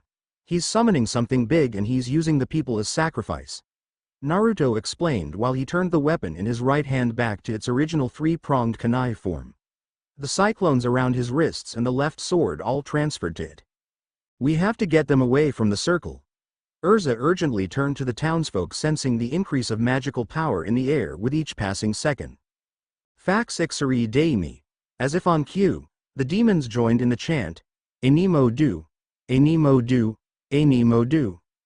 No time. Naruto screamed and threw the 3-pronged kunai at the summoner. Wright didn't even move as one of the demons flew in the path of the projectile. The creature was over 2 meters tall with a wide chest and had what looked like chitinous exoskeleton instead of skin. Even though the weapon was reinforced, the demon's natural armor proved to be too thick and the blade only managed to go through the creature's front and poke out of its back. Urza was about to curse when Naruto appeared on the demon's shoulder. Using it for support, the blonde jumped towards the hat-wearing mage with his right hand outstretched. Sky Dragon's spiraling orb. Animon Su De. The spiraling orb was mere centimeters away from its intended target when Naruto felt the shift in air. A green mist shot out from the summoner and slammed into the dragon slayer, throwing him away. Normally he would have absorbed the hit, but the foul stench that came with it sapped his power. Letting out a scream of pain, the blonde crashed into the ground. Naruto. Urza made her way to the blonde, slashing everything that stood before her. Strangely enough, not one of the demons had reacted to the young mage when he fell. When the redhead reached him, she found him coughing furiously and gasping for breath as if he was suffocating. She knelt down, her swords making a protective circle around them when the ground trembled.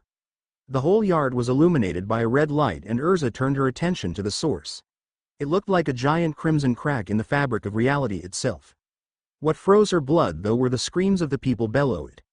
Before the female mage could even blink, the wails of anguish were replaced by a shattering sound, and a giant four-legged demon appeared. The creature was over 5 meters tall and 8 meters long, with thick dark purple skin. Its back was literally burning with blue flames that extended over the edges of a pair of black feathered wings and the entirety of a thick swishing tail that ended in a flaming spiked orb. There was a red line pattern reminiscent of barbed wire that went all around its body and emanated a pulsating light. It could be seen even on its wings, judging by the crimson feathers that painted it. In the end, it all seemed to concentrate at a fiery orb in the demon's thick neck, which was so wide that it practically gave the impression it was non-existent. The abomination's back legs consisted of a pair of cloven hooves, while its front had 6 clawed onyx fingers. The demon scanned the area with its 4 burning eyes, opened its enormous mouth, revealing numerous razor-sharp teeth, and let out an otherworldly screech, so loud it gave the impression it actually came from all directions. It had a pair of black tusks that grew upward, stretching over its head, and on its forehead a single giant horn that curved down. The summoner's insane laughter was heard in the air. Behold! The behemoth! Its power will ensure the death of every single human in Nebula. He pointed at the general direction of the town. Go forth, my minion. Leave no survivors. The infernal demon charged through the gates, not bothering to wait for them to open or even mind where it was stepping. The mentally unstable man then turned to the mages on the ground below him. As for you two, the rest of my minions should keep you busy long enough for that to happen. Even if you do manage to defeat them all, Animodu would have wiped that pathetic town from the face of Earthland, and you would be too tired to face him. He turned his back to them and started entering the mansion. So long, children. You managed to keep me entertained for a bit. Urza stood up and leveled a glare at all of the surrounding demons. Magical power leaked from the red-haired mage, and before long the area around her was engulfed with light. In the blink of an eye it morphed and took the shape of over 80 swords floating above the beauty. She was about to make them scatter and engage the demons once more when she heard Naruto. Wait, Urza. He stretched his hand towards her, and the female bent slightly and took it. Next thing she knew, the scenery changed and they appeared on the wall, at the same spot where they had first teleported to. Naruto picked the 3-pronged kunai that had remained there the whole time before standing up. We need to deal with the behemoth.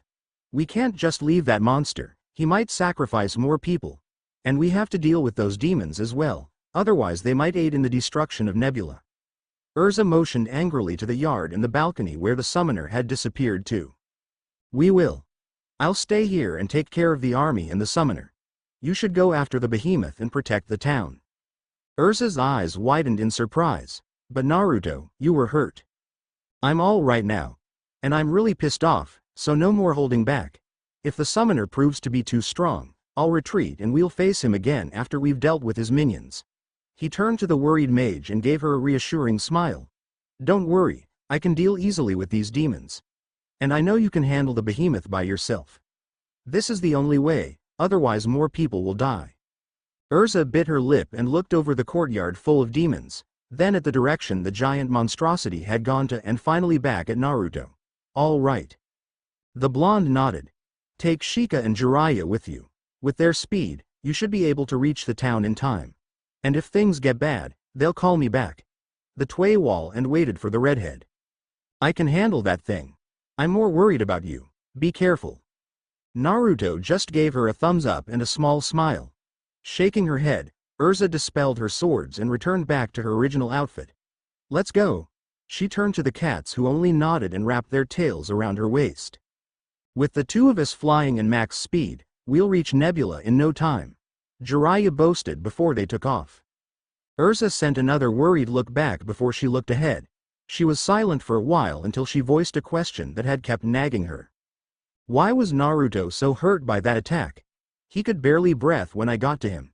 It looked like air magic. His scales should have been able to protect him. The two Exceed looked at each other briefly and Sheikah was the one that spoke. It's true that since he's a dragon slayer his scales protect him from air magic. Sky dragon slayers are a bit different though. They have the potential to be some of the most terrifying and powerful mages, but it comes at a price. They can simply breathe air to restore their magical power, but at the same time if the air around them is polluted, they lose their power. The worse the pollution is, the more weakened they become. My guess is that is why he was hurt. Urza was quite startled by what she heard. She looked up at the black cat. We have to go back. He can't face someone that has such spells then. Urza, Jiraiya spoke this time. Have faith in Naruto, the same way he has faith in you. He's dealt with worse in the past. He's a lot smarter than he lets on. We should focus at the task at hand. The redhead thought about it for a bit and finally nodded. They were right, if they went back now, the townspeople would be left to face the behemoth alone. All she could do was trust the blonde mage. Said blonde mage in the meanwhile had been looking over at the demons. They had tried giving pursuit of Urza and the Exceed the moment they flew, but Naruto had concentrated his magical power and the cyclone he had cast over the skies to keep the mist at bay fell down and surrounded the mansion and its courtyard in a wall of raging winds. Now, the young mage spoke, letting his vernier disperse. You have to face me first before you can go after them. One of the demons below snorted. You're one man, against 100 of us. You're right, that's really unfair, Naruto said, making 4 hand signs with his left hand. There's too few of you. The 3-pronged kunai in his right began to glow. Captain Pike ran ahead of his men towards the northern part of town. After the mages had left to confront the demons, he had finished with the assembly of the guard and had put them on standby, in case the mages needed backup or things went out of control. He had hoped Naruto and Urza would have been able to finally get rid of the demon threat because no matter how much he hated to admit it, he and his man were way out of their league. Those hopes were crushed though when a violent quake had gone over the town. The mist had started clearing a bit, so Pike had gone to the tower of the guardhouse. What he saw froze his blood. There were numerous fires at the north side of Nebula and one could even hear the distant cries of suffering. Something was wreaking havoc over there and the captain realized the mages had probably failed. All that they could do now was flee the town and hope the demons wouldn't follow. He himself wasn't going to run away though. Instead, he would lead the charge and provide enough time for the citizens to escape.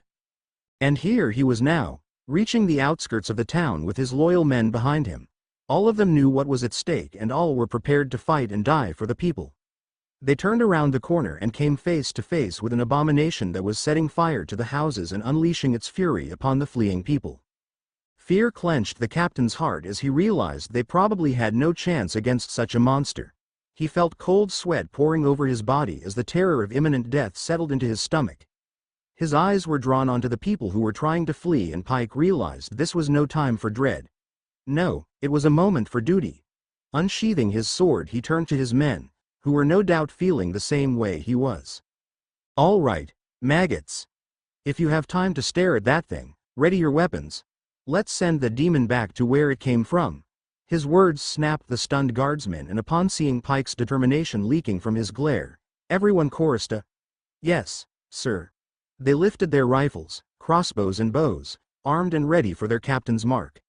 They didn't wait for long as he pointed his sword at the creature and yelled, "Fire!" The guardsmen unleashed a torrent of projectiles which approached the demon at great speeds only to bounce away or barely poke through its outer skin. The monstrosity looked at the insignificant insects and let out a roar of terror that froze every single person in the area. Focusing its 4 flaming eyes on them, it charged fully intent on reducing them to nothing more than a puddle on the road. The captain watched his oncoming doom, not even being able to close his eyes from the horror he felt in his entire being. Just as a demon approached him, he saw a white line appear on it, followed by a gush that spilled its hellish blood. That made it slow down in its tracks and looked around for the thing that had actually managed to hurt it. Pike moved his eyes around dumbly, searching for the same source until it appeared before him. Urza landed between the giant demon and the guardsmen, clad in her black wing armor and holding her sword at her side. She flapped her metallic wings and flew towards her enemy, slashing violently with her weapon. She persisted her relentless onslaught, dodging and twirling around the beast's enormous paws and tail. A stunned look was painted on Pike's face when he realized she was able to push it back, if only barely. The surprises didn't end there when the redhead made a looping and backed off a bit. Her sword was enveloped in light and was replaced by the handle of a giant two-handed axe with an enormous blade. Urza seemed completely unfazed by the change and slung the unwieldy weapon, producing a huge cutting wave towards the demon. It hit the creature square in the face, yet Pike's happiness was short-lived when he realized that all those wounds the redhead had inflicted weren't deep enough, including the latest one. Nevertheless, it still managed to produce results, as the demon's single giant horn was severed from its forehead and crashed into one of the houses. The monster backed off in surprise and Urza used the brief pause to fly back to the guardsmen. "Captain, take your men and evacuate the town. Your presence here will only hinder me. I will try to draw the behemoth out in the forest, but I can't guarantee I'll be successful and I don't know the extent of destruction we will cause. Get everyone as far away as possible." Pike only managed to nod dumbly and turned to his men. "You heard her, maggots. Start evacuating the citizens. Leave everything that will slow us down." The guardsmen began scattering, while the captain turned to the redhead. "What about Naruto? Where is he?" Urza looked at him for a moment before she turned back to the demon. He stayed back at the mansion to hold off the rest of the army. Pike's eyes widened in surprise. There were more? Before he could say anything, a low rumbling was heard as it progressively grew in sound. He turned towards the behemoth and saw its thick neck was expanding even more with red veins bulging on it. The demon opened its mouth and let out an infernal fire wave towards the still scrambling guard. Pike didn't even have time to flinch before Urza changed into her Flame Empress armor and faced the attack. She held the giant fireball for a moment and with a fierce scream diverted it into one of the nearby houses, making it explode. "Go now, Captain," she shouted at the man and re-equipped back into her Blackwing Armo axes with red and black decorated handles. Not even looking back, the redhead charged at the behemoth and engaged in another round of fierce battle. Quadruple AR. The demon let out a scream as his arm was severed, right before it was kicked and sent skidding on the ground. It tried to ignore the pain and stand up, but his adversary landed roughly on him, one leg pinning his chest while the other pressing against his throat, making it hard to breathe. He looked upwards and saw the pointy edge of a sword right above one of his eyes. The battle hadn't even lasted more than 2 minutes. After the initial confusion of what had happened dispersed, the demons realized they were rapidly massacred. Before long he was the only one with the blonde mage standing right before him. He tried to evade, but was oh so slow and his left was taken away from him. He had no idea why he was still alive. "You're the last one." Naruto spoke looking down at the fallen demon under his feet. "I have a couple of questions I need answered." "Ah, so that was why." "Foo fuck you." The creature let out a hoarse gasp, causing the blonde's frown to deepen. A stabbing sound was heard followed by a scream of pain. "Wrong answer. And I haven't even asked my questions yet. You're pretty bad at this." Naruto positioned his sword over the demon's other eye. "Now tell me, what's the name of the summoner?" "Company Cornelius Wright." Naruto barely managed to hide his smile at that. Finally he had found him. Not that he objected to ridding the world of vile demons, but Wright had eluded him for a while now. He was happy this time the intel was correct. "What is his goal?" He asked his next question. I don't know," the demon hesitantly answered, dreading what was about to happen. Seeing the blonde frown again and the approach of the blade, he screamed, "I really don't know, we just..." "Slow down," Naruto urged him calmly. Gulping with considerable effort because of the mage's foot, the demon tried again. "I don't know. We just work for him. He told us to gather humans for sacrifices to summon more demons and that's what we do. He needs them for something else, but he never told us what, he never told us anything." "Are there more of you left?" No, you killed everyone." Naruto's eyes narrowed. "Are there any more people left alive?" "I don't know, when I came here everyone was already gathered." "Where did you keep them after you kidnapped them?" "In the basement of the mansion. The entrance is at the west wall, 2 giant wooden doors with a staircase that leads down." "Are there any keys needed?" "Yes." "No, I don't know, it was usually opened when I brought people." Naruto remained silent for a minute looking down at the demon. If it didn't know about Wright's agenda, then the chances were slims. Still, he had to try. I want you to look at something and tell me if you've seen it before. He reached to one of his pockets with his free hand. The downed demon decided this was his chance to try and break free. Mustering his claws, he tried lifting his body up and slashing at the blonde, which proved to be the last mistake he ever made.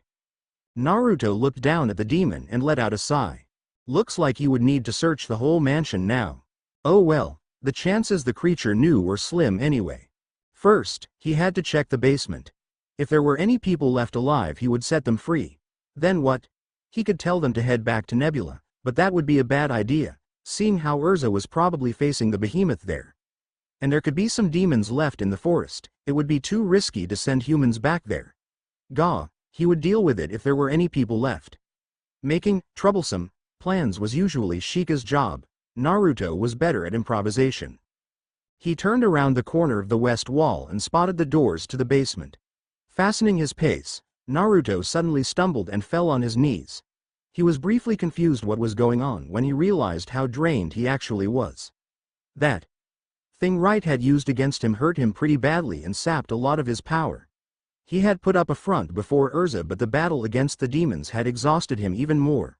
Fighting a small army by himself might have been a bit over the top. He decided to take 5 to catch his breath, or maybe 10. Naruto had to admit if it wasn't for the fact that he needed air to recover, he would have been royally screwed. Of course, it took more time, unlike the element consumption of other dragon slayers. At least he would have some of his power back. After 15 minutes, Naruto stood up feeling refreshed. He approached the doors to the basement and, readying his weapon, opened them cautiously. There was a stone staircase leading down, illuminated by a couple of torches on the wall. Making sure there was no one around, the blonde descended. He reached another wooden door with iron bars in the position of a small window and looked through it. He saw a large corridor with many similar doors stretching far back. He could see other corridors as well, intertwining with this one, which Naruto decided was the main. The entirety of the basement probably stretched below the whole mansion, possibly even further. He tried the door and was delighted when it opened without a problem. The blonde went along the corridor looking into the rooms through their small barred windows. There was nothing of interest really, most were just empty. There were some that were completely dark and very few that were filled with old chests and a knight armor filled with cobwebs. Nothing of interesting to him until he turned around a corner and saw several chambers on the sides, which instead of a door or wall had iron bars separating them from the corridor. Naruto could see 4 on each side and immediately rushed to them to check if there were people in. To his dismay, they were empty, all but the last one. The blonde saw the mayor's secretary lying on one of the benches in the cell. What was her name again? Janice. He called out. Janice, are you all right? He saw the young woman stir and open her eyes. She stood up a bit and focused on the blonde. He saw her cheek had a blue bruise, no doubt from a hit. You were that mage, from the mayor's office. Naruto, said Mage Supplied. Do you know where the keys are? I think I saw them on one of the walls right before the cells. Don't worry, I'll get you out of here. Naruto ran back and saw a key ring with several keys on a nail. He took it and returned to Janice's cell. Do you know if there are more people? He asked the young woman while trying out the different keys. Aren't there more in the other cells? I was hurt when I was brought here, so I fell asleep immediately. No. Naruto opened the door and went over to her. I guess you're the only one left. He offered her a hand. Can you walk? Janice took it and stood up. Yes, I think I'm better. He led her out of the cell and turned to face her. Okay. Stay close behind me. We'll look for a room here where you can hide until I'm back. I took care of all the demons outside, but I can't risk you going back to Nebula on your own, since there might still be some left in the woods. Besides, there's a really big one in town right now, so you don't want to go back anyway. But where are you going? I have to take care of the guy who brought them all here, and I can't risk you being caught in the crossfire. Don't worry, we'll pick a safe place. If someone comes, they'll look in the cells, and when they see no one's there, they'll think you've been brought out with the others, okay? He received a nod and continued. Good, stay close behind. Naruto made a couple of steps, while Janice followed him. Looking at the blonde's back, her face scowled before a dark misty wing silently appeared from her back. Without a word, she slashed at the mage's neck, severing his head. Or at least that's what she was going for. Instead her wings simply passed through him before he dispersed completely, dropping his kunai to the floor. Janice looked hastily around her when she heard a voice from above. So you were one of assignment was posted. You had access to the mayor's office and used it to get the stamp. I'm guessing you have something to do with the fact a request for help wasn't sent for earlier as well.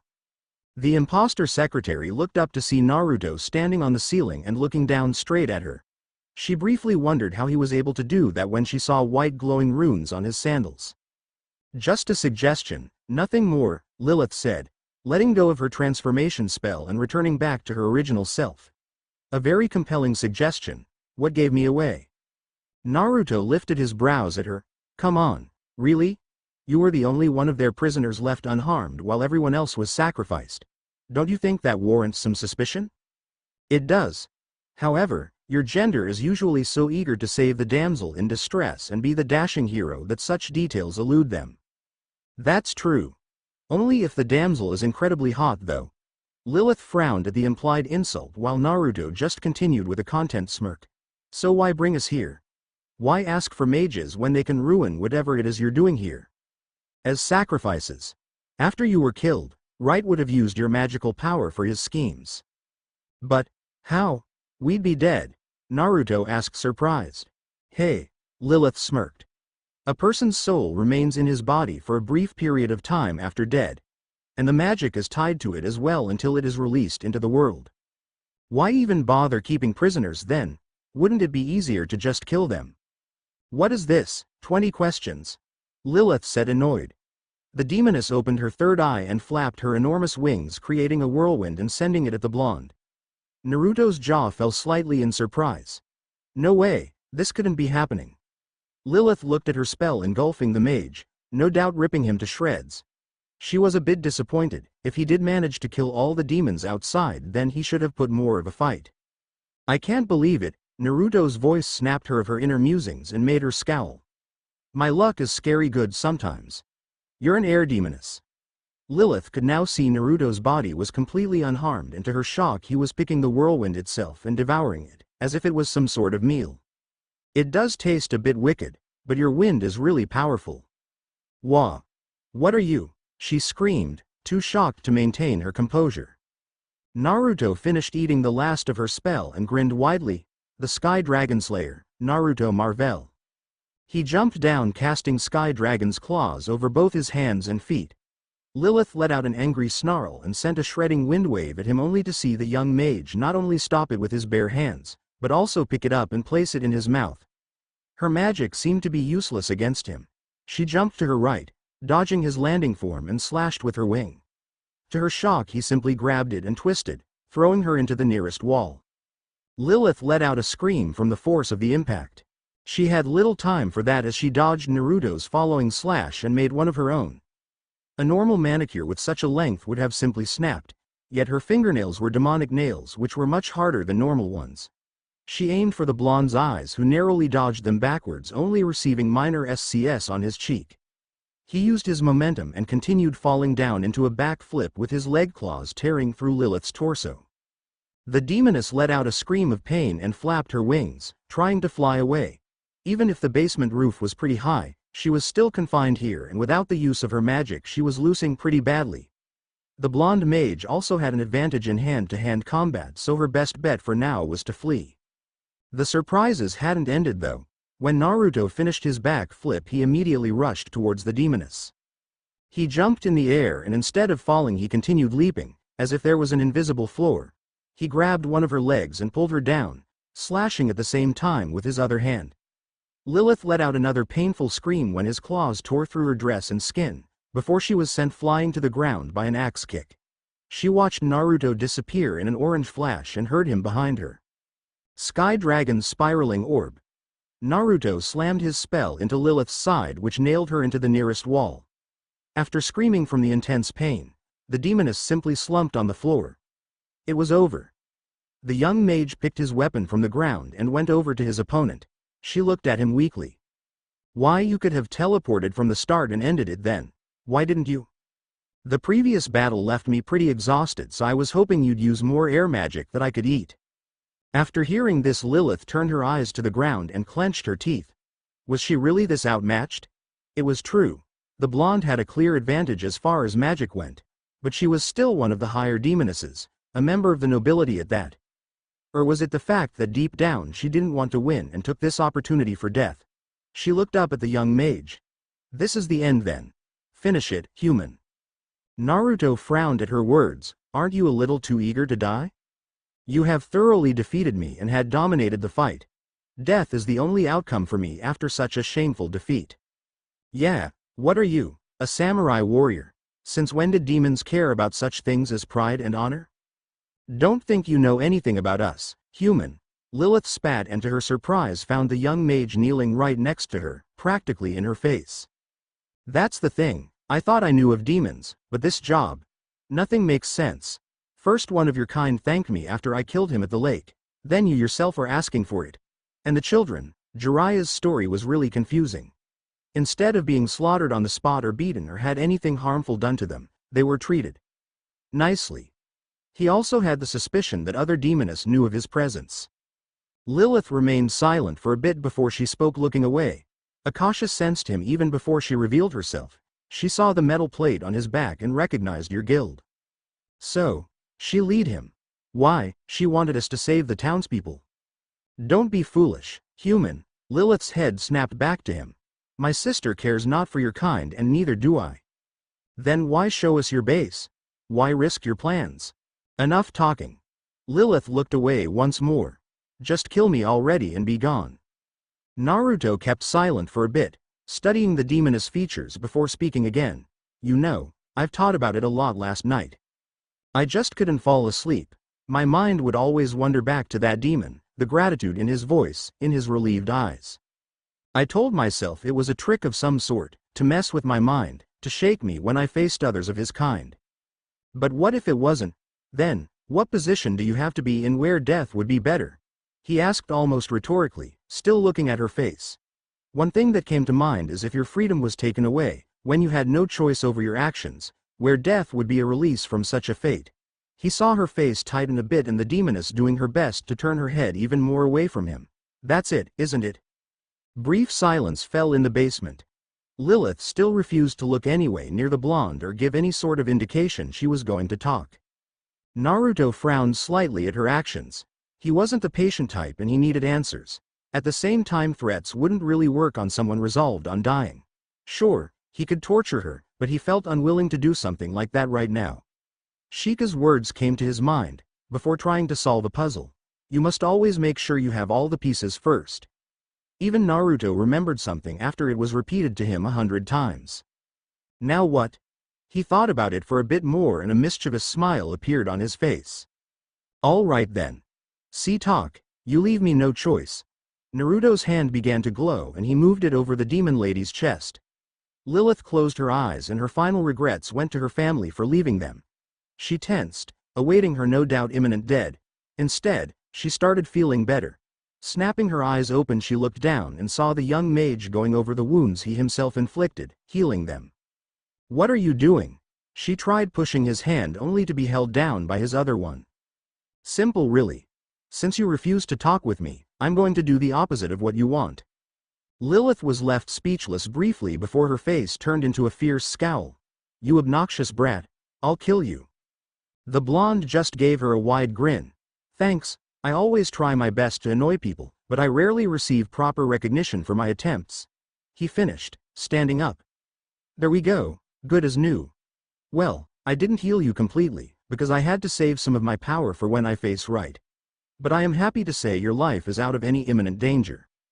Needless to say, Lilith wasn't as happy after hearing the good news and was going over various ways of killing the blonde that were carefully tuned to be incredibly slow whilst delivering the maximum output of pain.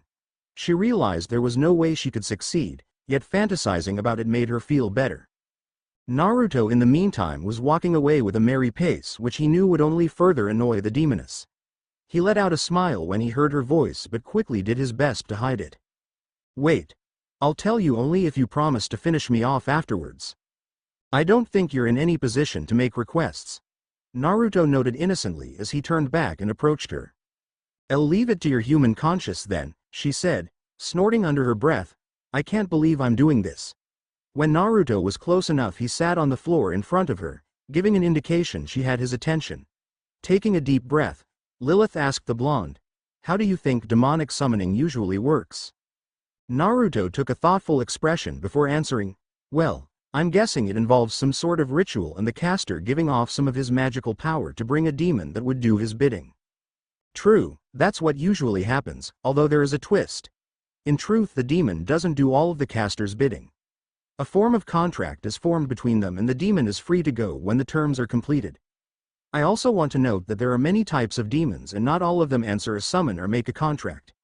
Most of those that do have a personal agenda usually related with their hatred towards humans and desire to inflict suffering. Wait, not all of you hate humans or enjoy killing us. Lilith let out a snort. Hardly. There are several demon castes, human.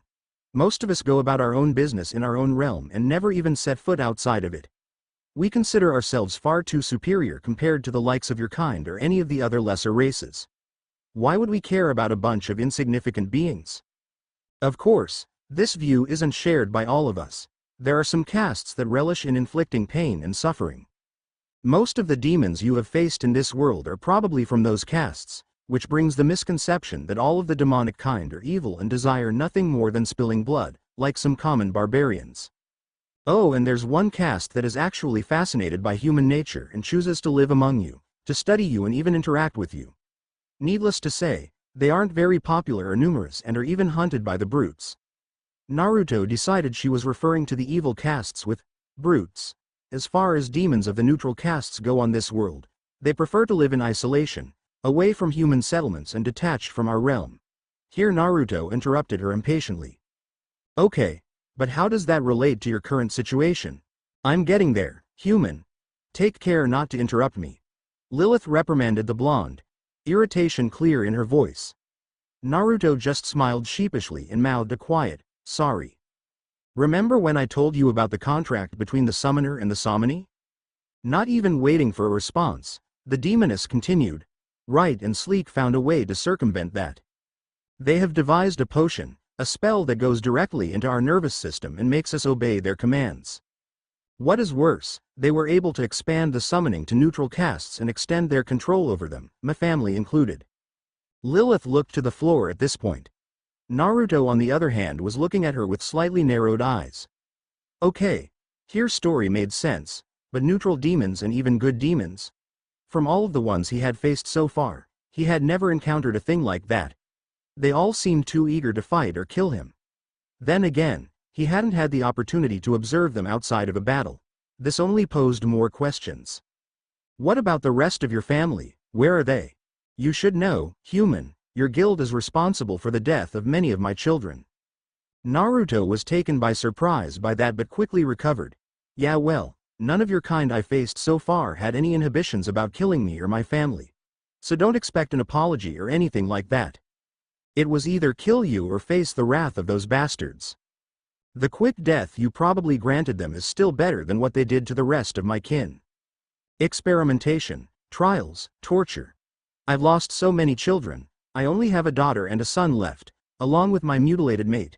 She turned to look Naruto straight in the eyes. I don't hate you for what you did, human. I have given up a long time ago to invest myself in such emotions anymore. I can't bear to see my family being treated as nothing more than tools, as mere objects in the hands of power-hungry madmen. All I have left is to wait for death and hope it is a quick one. Okay. But why not take your own life? You can move freely, which means you could do that much. If only, the demoness shook her head. There are certain rules placed on us by Right and Sleek.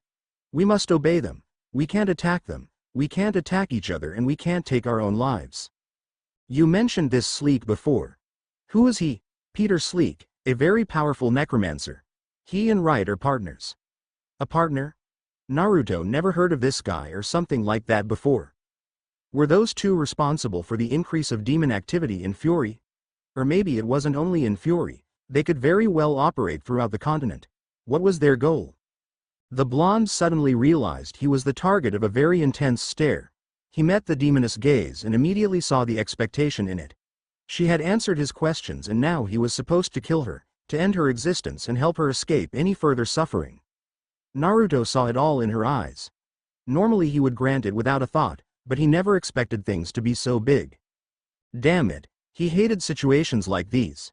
He wished Shika, Wendy or Gerard were here. Even Jiraiya would do.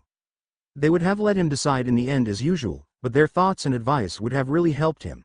He mulled over everything for a bit more and made a decision. To hell with it, if this was some elaborate plot they would just deal with it later. If it wasn't and there really was another mage and they were using the demons against their will. All right, let's make a deal, he began, making the demoness lift an eyebrow. There are a lot of things I didn't know and I still don't know. Even if I beat right here, there is still another mage who would continue summoning your kind and keep controlling you, right? Naruto asked, receiving a nod. How about this then? You will give me and my guild information from the inside. Their movements, their plans, their abilities, everything you can find out. And in return, we will do everything that we can to free you from their control. Lilith was surprised by Naruto's words, but shook her head. You're too strong and in the end they would just order us to fight you and we'd end up dying anyway. If you finish me off now, it would bring the same results. At least I'd be rid of their control sooner. She grabbed his hand and gave him another intense look. Please. You have a family left alive, don't you? You shouldn't give up then. If you had no hope, I would understand, but I am offering you a chance. If we find a way to do it, we would let you go back to your realm and you would never have to see humans again. If not, then I would grant your request. It's a win-win. All you need to do is feed me information and endure a bit more until we find a solution. Lilith closed her eyes.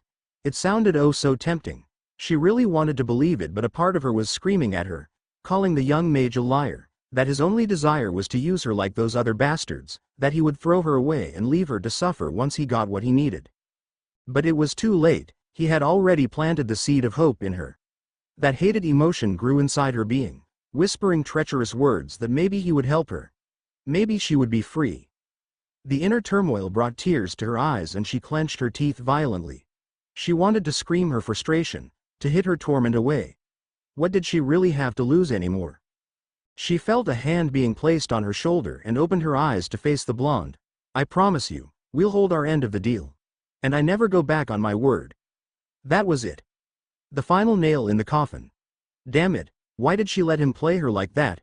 It was pointless, however you looked at it. But maybe it wasn't. Fine. I will do it. She quickly grasped his arm and squeezed it with all her force. I can only hope that you will do what is right, human. I have nothing left. Of course. The blonde grinned at her despite the pain and gave her a thumbs up. And it's Naruto, not human. Lilith looked at him for a bit, contemplating on what he had said. Normally she wouldn't do it, but it didn't matter anymore. Lilith. My name is Lilith. Okay. Lilith. So tell me, what is their goal? Why are they summoning so many demons and why are they kidnapping people? It all started almost 12 years ago. From what I've gathered, that was when those two first worked together in order to bring a powerful demon to this world.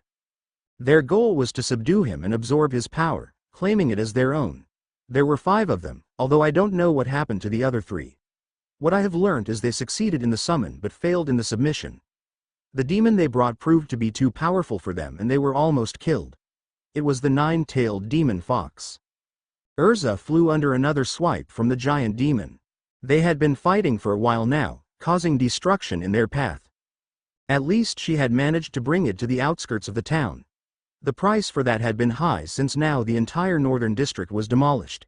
Each time the armored sorceress pushed it back and tried to lure it away in the forest, the behemoth would just turn its attention back to the houses and people before it.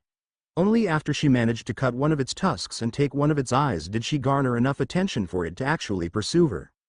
Unfortunately, Urza had to switch many times between armors and weapons to prevent civilian casualties and further destruction and was now once more in her black wing armor holding her saber.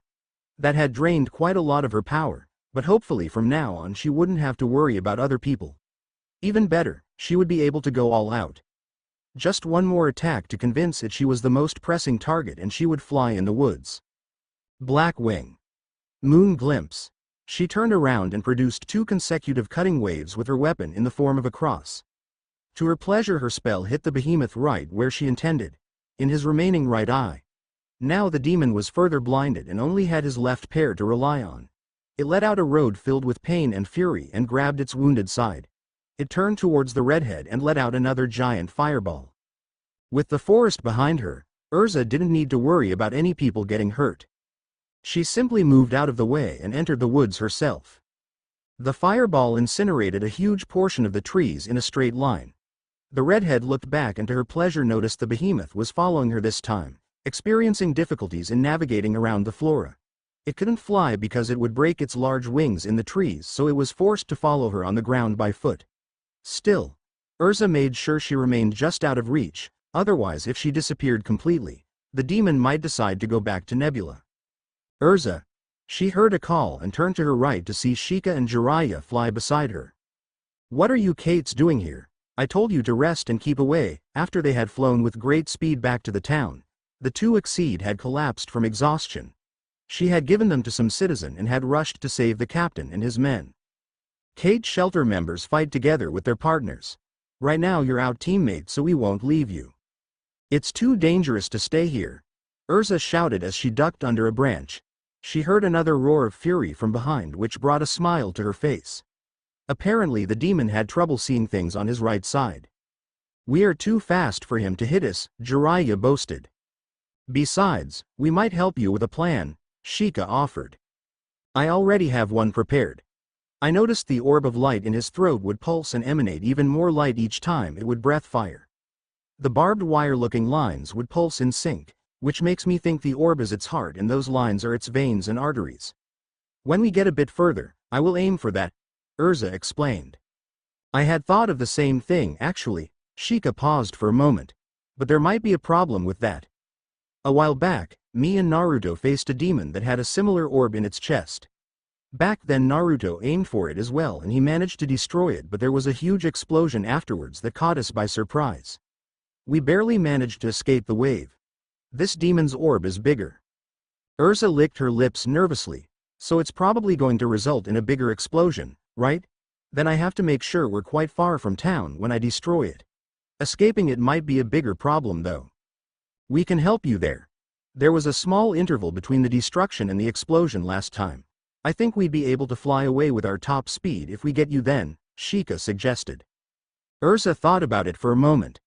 With her magical power so drained, she might not be able to get away in time or summon enough protection.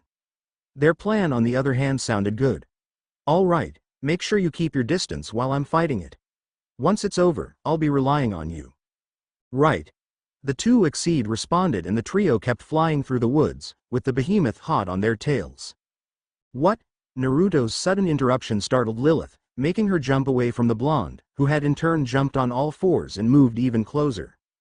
"What the heaven? What did you say? Lucifer, don't surprise me like that." "Yeah, sorry. Now have I heard right? They're the ones responsible for summoning the stupid fox here?" "Well, yeah. Wait, how do you know of Nine Tails?" The blonde trailed off for a moment before he sat down again. "I have a history with him." An unfamiliar feeling settled upon his whole body. Despite the numerous collisions with No Volpe, to this day he had only witnessed the power of the demon fox once. Through the fourth Hokage's memories from the night of his birth. The power displayed by Kyuubi back then had been enough to leave much more than a lasting impression in Naruto. Although he was going after the fox himself and would have to face it eventually, in reality Right and Sleek had managed from another dimension, but break the seal of the prison, extract it and still survive the encounter. Forget about summoning and controlling an army of demons, that alone spoke volumes of their power. Yet. Why did they fail? I don't know. They did manage to survive even if they have some scars left over. As you might have been able to tell, Wright's mind was shattered. You don't even want to know what's under the hat, just be grateful it covers his face completely. I imagine the smell is a souvenir as well? Naruto cringed his noise remembering it. At the mention of the stench, Lilith couldn't help but cringe as well. Actually, I think he created that himself, a true testament of his insanity. And Sleek. His fate is even worse. Okay. So what's their endgame? They want to take revenge on the fox? Possibly, I don't know. They might want to restore their bodies, although I get the feeling Sleek is enjoying his predicament. Immortality might have been mentioned once or twice. Honestly, I have no idea. All I have learned and told you so far is from Wright's own mouth, In the rare moments of lucidity he might explain his methods or talk about the past. Most of the time though, I get the impression he is more likely to completely forget about anyone else's existence in the room and simply talk to himself. Talk about a mental case. Naruto let out a dismissive snort, prompting a serious look from Lilith. Do not make the mistake of underestimating him, Naruto. Many have done so, including myself, and look where it has got me. There is a brilliant mind hiding somewhere in the depths of Cornelius Wright's insanity. He was the one that developed the potion they are using to subdue us. Sleek provided the test subjects, although I am certain he would have been able to find a way as well eventually. Lilith's reprimanding tone was like a bucket filled with ice-cold water poured over Naruto's back. Once again he recalled exactly what he was dealing with, two powerful individuals, most likely S-class mages in their own right, capable enough to face the fox, his goal, and survive. The only person he knew that was able to defeat Nine Tails had to give his life in the process. And Naruto didn't consider it that much of a victory anyway. The blonde swallowed the lump in his throat and... Wait a second. A lump? Since when? What was this feeling anyway? So they faced the fox, big deal. He was going to do that as well one day. They were just regular insane bad guys with some outrageous goals that he needed to beat. That's right, all he needed to do was complete his true task and then defeat Wright. Nothing more, nothing less. Speaking of that, Naruto ignored the tiny voice in his head that kept whispering this time it might not actually be that easy and stood up. He looked down at Lilith and reached for his pocket. All right, we should get going. Before that, there's something I need you to look at first. The blonde took out a piece of paper and handed it to the demoness. Have you seen this before? Lilith took the piece of paper and looked at it. It was a drawing of a key. The handle of the key had the shape of a spade, while the bottom looked like a skull with sharp teeth. She turned to Naruto. What is this? I have no clue. I am looking for something that belongs to Wright and has that exact same mark on it. The demoness lifted a brow at the blonde and turned back to the drawing. Studying it once more, she went through her memories from the time spent around Wright. Unfortunately, there was not a single one when she gave the piece of paper back to the young mage. Sorry, I have never seen it before. It would have helped if you told me what type of thing you were looking for. Naruto let out a sigh and took the drawing, giving it a thoughtful look of his own. Yeah, you're right, that would have been helpful. I was just told it had this mark, nothing more. Shaking his head, he returned it back to his pocket. Well then, I suggest you start off with Wright's personal study. It's on the second floor on the west side of the mansion. After you exit the basement, go to your right and look up. There are 4 windows, the one of the study is the second from the left. That helps a lot actually. It would save me the trouble of searching over the entire mansion while doing everything possible not to alert an insane, homicidal and most likely paranoid S-class mage to my presence. The blonde gave a grateful smile to the demoness, who in turn decided such happiness shouldn't be expressed so early. I wouldn't be that optimistic if I were you. There's no guarantee whatever you're looking for will be there. For all you know, it could be in one of Wright's own pockets. Well, aren't you just a bundle of optimism? Thanks, I really needed that. Actually, out of my sisters I am the most optimistic one. Lilith let out a small smile. A part of her was telling her she shouldn't really annoy her new ally considering her freedom depended on him. Yet another, much bigger part of her was taking utmost pleasure in Naruto's current expression, reassuring her this was merely payback for the earlier annoyance. Boy, I sure can't wait to meet them. Wait, scratch that, already met one. I don't think I made a good first impression. The blonde let out a sigh before he continued. I better get going. Can't waste any more time in such a pleasant company. Such a charmer. Lilith let out a snort before something came to her mind. Wait, how are we going to keep in touch? Naruto blinked a few times at the demoness before he smacked his forehead. What was wrong with him tonight? He took out one of his 3-pronged kunai and began turning the ring at the end. You know anything about rune magic? Lilith simply shook her head. Good. The blonde took off the ring and removed the orange cylinder that had been a part of the handle and handed it over to her. Take this and hide it somewhere on your body. When you're in the clear, channel your magical power through it and I'll be with you within an hour. What if you're busy with something? Lilith took the cylinder and looked over the markings painted on it. That's why I said an hour. And don't worry, you're a priority right now, so unless I have another appointment with either a jail cell or a bag of bones wielding a scythe, I will come. Can I paint it over? If I'm going to conceal it somewhere, orange isn't really the color that screams, nothing to see here. Everyone's a critic. A mock-hurt expression was painted on Naruto's face, which only served to amuse Lilith, before he continued, don't worry about it, do whatever you need to. Since you don't know anything about rune magic, there's no threat of disrupting the runes. Just don't break it or something. All right, I'll think of something. Good, see you when I see you then. Naruto turned his back and made a couple of steps before he heard her call back from behind. Wait. Turning around, the blonde was met by Lilith's serious expression. And her outstretched hand. A small tornado began forming above it, steadily growing in volume and intensity. Before Naruto could ask what she was doing, the funnel shot up and twisted towards him. It took the blonde only a second to overcome his surprise and utilize his scales to grab the air spell and consume it. Immediately feeling a surge of power, he looked at the demoness, not even needing to have any sort of query present in his eyes. That was most of my magical energy. Since you can restore your power faster with that, I figured you might need it more considering what you were about to face. A simple explanation, without her gaze being present anywhere near him, was what he got. A bit surprised and confused by that action, Naruto managed to utter a simple response as well in the form of a, thanks. Don't. There's not much else I can really do now, can I? Lilith asked rhetorically, turning to him only for a moment before looking away once more. Thank me by beating him and freeing me and my family. Despite his general obliviousness, Naruto understood his newest ally's frustrations. Being forced to swallow on someone you consider inferior, especially if you're supposed to be high class or something, can be a really hard feat. Just one more thing that shows how desperate the demoness actually was. For that reason, the blonde gave her a simple, wordless nod before turning his back to her and moving down the corridor towards the exit. Finding himself back at the yard, the young mage immediately looked up, locating the window Lilith had told him about. There was an interesting play at work here. In a situation like this, one would usually express some doubt for their newest ally. They could have always put up a little theatrical performance just to make one's guard fall down and trap them in a conveniently positioned ambush later on. One wasn't Naruto. Instead of concerning himself with minor details like that, he would opt to trust his new friends completely. He was well aware of the possibility of betrayal, and still he would do so without hesitation.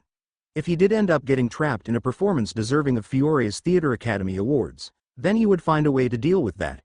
Besides, he had no reason to even suspect Lilith yet. The expressions painted on her face, the frustration showed through her body language, it all pointed to the same conclusion. She desperately wanted to get away, to save herself and to get her freedom back. Willing naivete was among the things Shika called it. Alongside terms like incredibly annoying, downright stupid, having a death wish, and his personal favorite, troublesome. Then again, judging by his record so far, even the lazy Exceed had to admit Naruto was either an excellent judge of character or extremely lucky. That is why all thoughts of a possible setup were not present in the blonde's mind.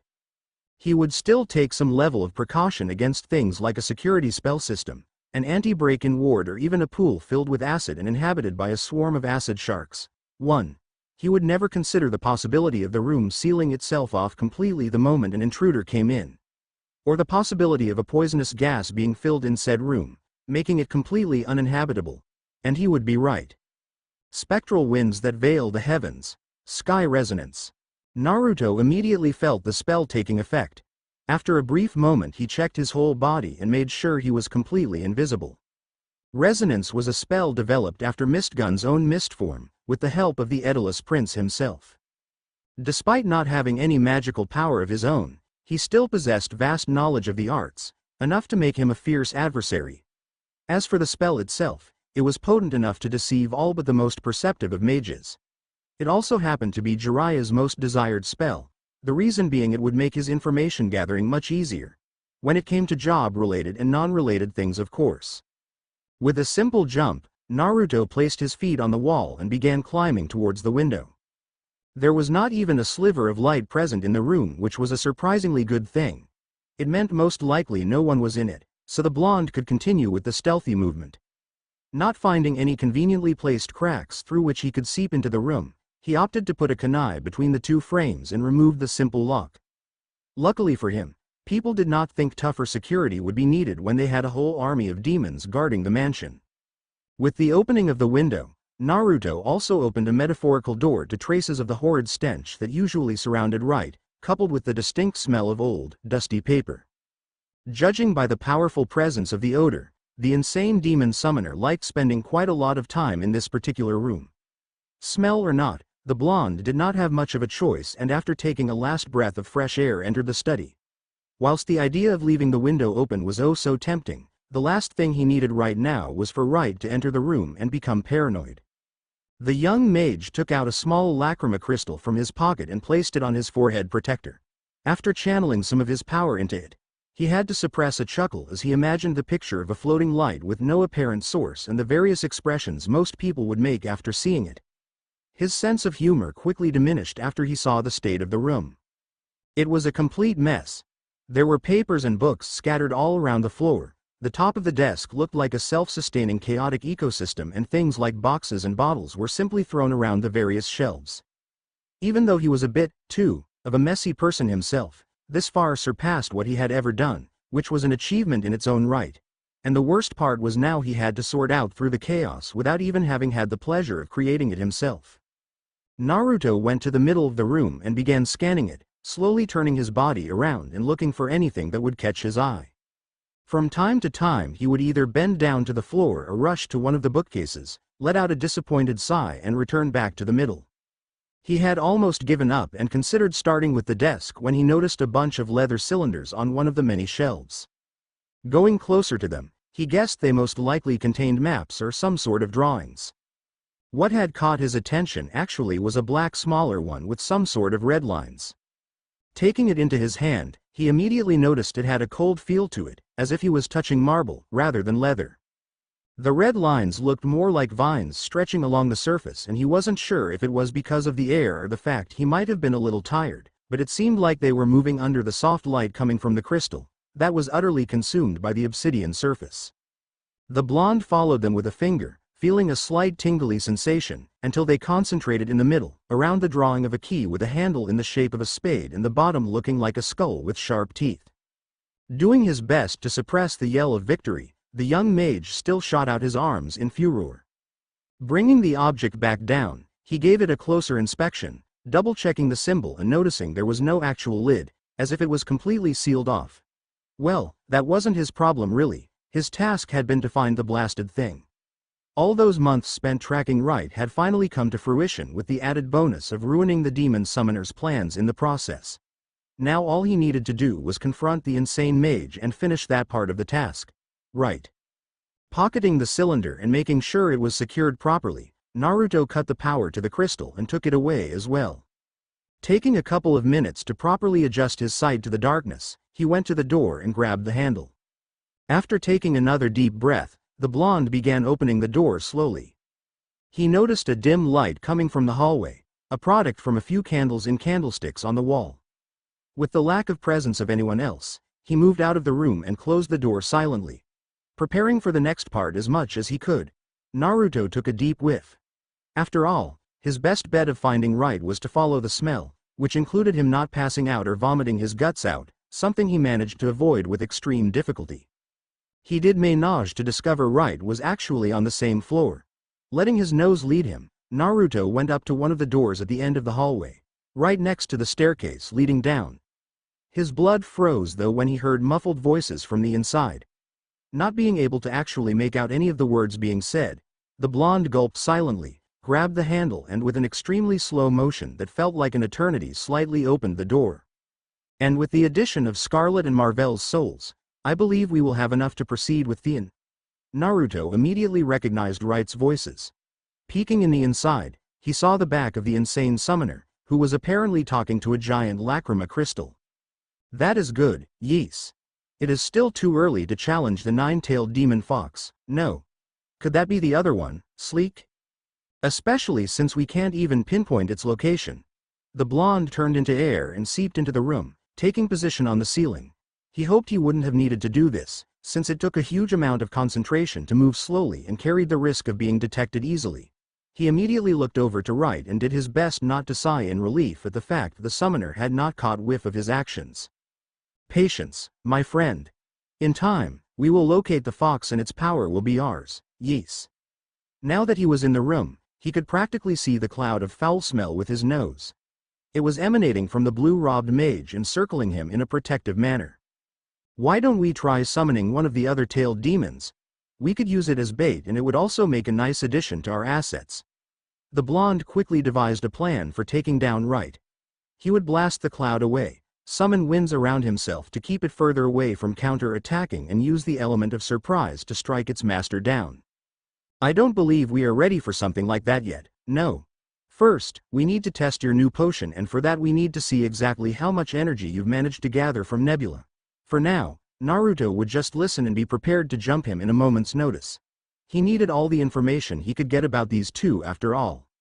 Cornelius let out a snort before he continued, "Speaking of that, have you made any headway in locating Babajide and Morgana?" Naruto's heart jumped at that. Morgana? Did he mean Urza's guildmate? I am coming close to Babajide, yes. He is tracking closely the movements of that guild and doing his best to conceal himself. Unfortunately for him, the trail of corpses he's leaving is more than enough for me to follow him and eventually meeting him.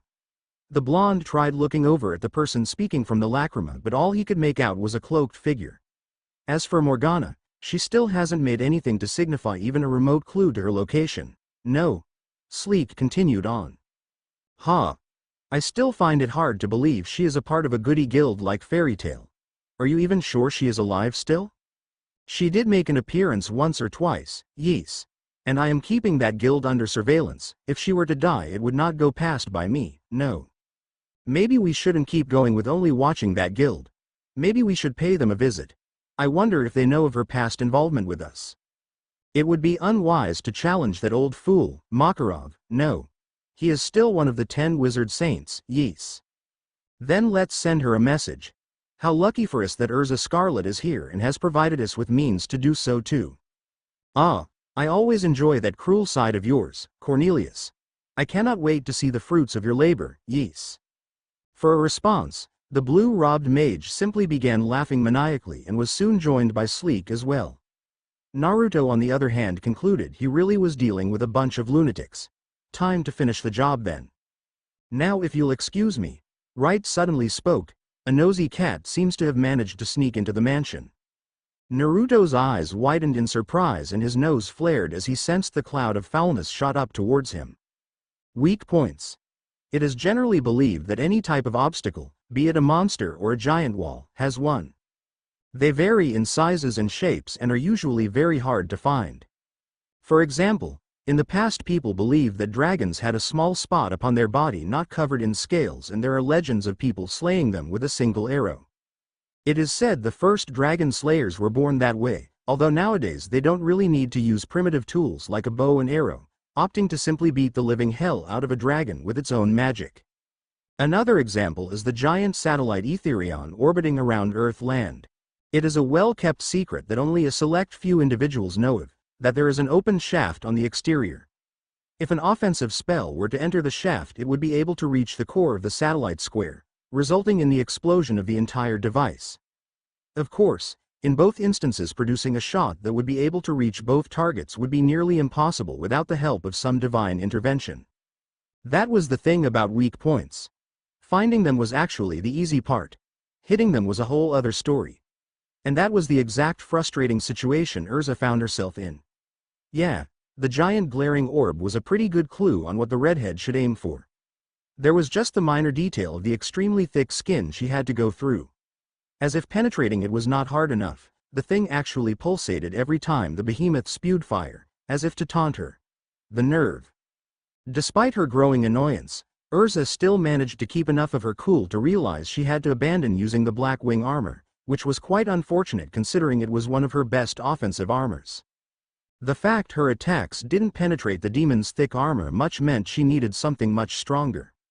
She had such armors, but they usually brought large changes to the landscape with the demise of her foes. If you include the addition of the blast from the destruction of the orb, things would look pretty bad for Nebula's future tourists, unless they were of the giant crater-loving sort. No, she needed something stronger, more concentrated. An attack that would not make things messier than they already were. An idea came to her mind that almost made her smile. Now all she needed was a distraction long enough to set things in motion. Fortunately, her current position was such that her eyes were looking straight up at the sky where a pair of flying cats were circling above her. This time she could not hold her smile. WRARRRW.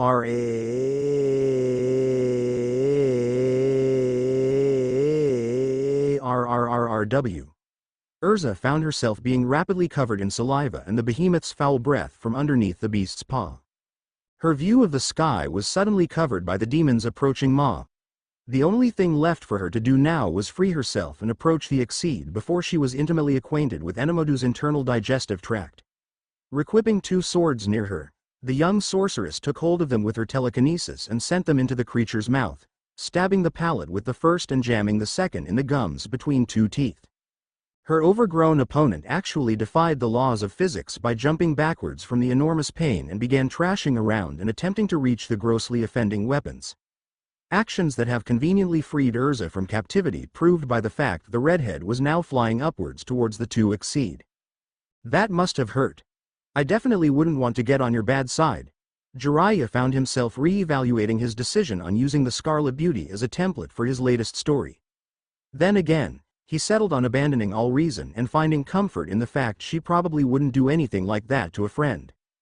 Urza merely spared a glance at the white cat. "Thank you." "I'm not sure that was meant as a compliment," Sheikah chimed in. "No, not for that." The redhead gave the cats a smile that made both of them nervous, for volunteering. Only feeling his nervousness increase, Jiraiya spoke. "Volunteering? For what?" The redhead looked underneath them at the still trashing and roaring behemoth and still keeping her smile, responded, "Distraction." This had not been a good day for Enomodu. Sure, it started promising. A large quantity of souls were sacrificed in his name, which was usually a forecast calling for a night filled with havoc, mass murder and serial arson with 100% chanaprise showing of a redhead flurry ruined his plans of mayhem.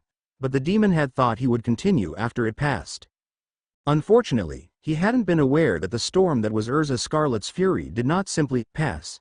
It usually brought an insurmountable amount of devastation directed at her target and any adjacent bystanders who were unfortunate enough to miss the distant thunders in her eyes. She had cut his horn, blinded two of his eyes and carved over a dozen of slashes upon his body. The worst part, it looked like she was just starting. When Enomodu had thought he had finally managed to capture her, the redhead had not even twitched in fear.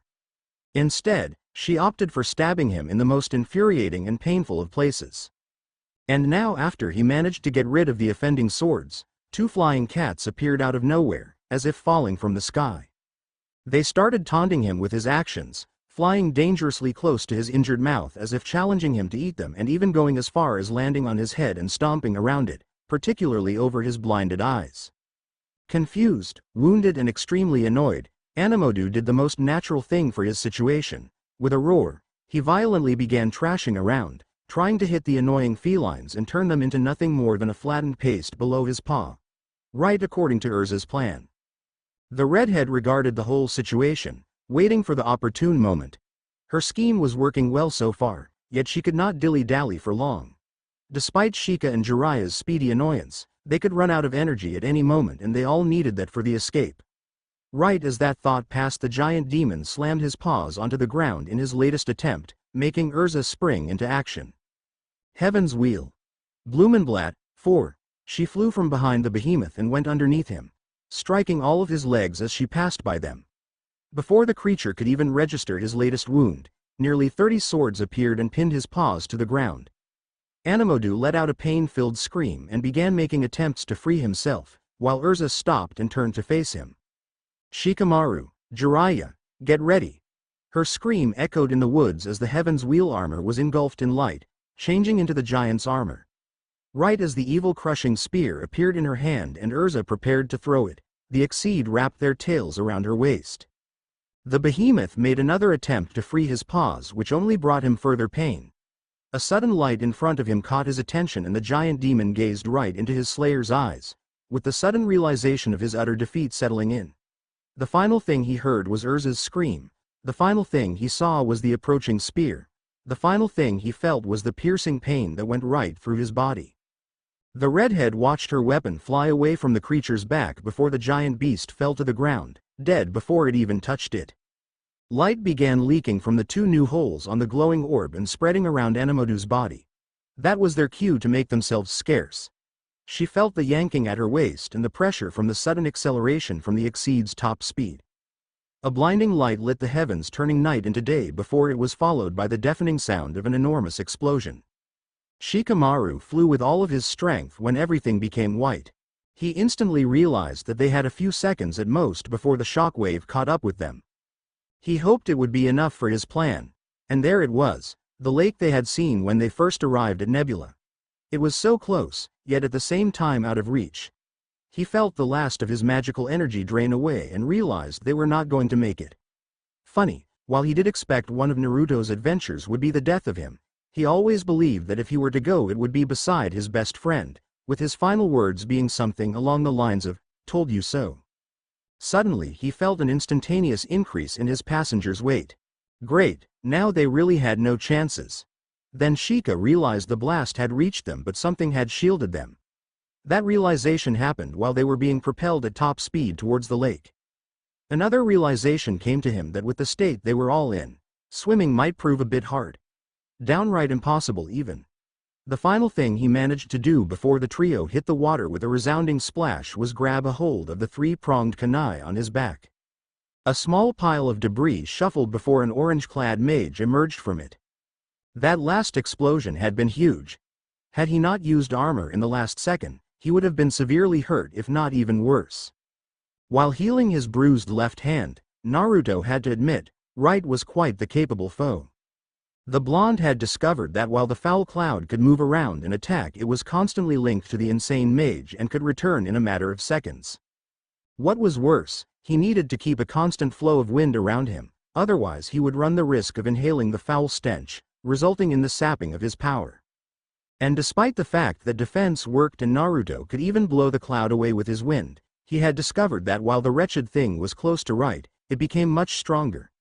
Not only was the small cyclone around him not enough to keep it away, but it also withstood any air magic attacks. Unfortunately for Naruto, his attack style was more up close and personal and did not sport many ranged spells at the moment. That had not even been the start of it. Right clearly had the upper hand in a ranged battle, employing abilities the blonde had never seen before to control the battlefield. The insane caster took control of several magic-infused chemicals, including a number of acids, and directed them at the young dragon slayer. At first it had been rather easy. All Naruto had to do was simply dodge the substances and look for an opportunity for a counter-attack. He had thrown a couple of lances, some air explosions, and even tried getting a spiraling orb in. His attempt resulted in the destruction of the floor and the battle moving onto the base level of the mansion. Yet, that change of scenery had been the only change in their duel, until two chemical substances happened to meet not so accidentally and produced an explosion that caught the blonde off guard and nearly embedded him in a wall. With the dust settling in, Naruto took a moment to look into the new room he had crashed into. It was at least 3 times larger than the room with the lacrima crystal and even the study. Like them, though, it still had a large number of shelves and tables, the only difference being the presence of multiple chemistry tubes, vials, and other glassware that were all intertwined into complex systems filled with bubbling liquids and that peculiar kind of misty steam that usually meant you were in deep trouble. All that was completed with enough bright colors to send an epileptic into a seizing frenzy or a cocktail lover into liver orgasm. "Ah, I see you've discovered my wonderful lab."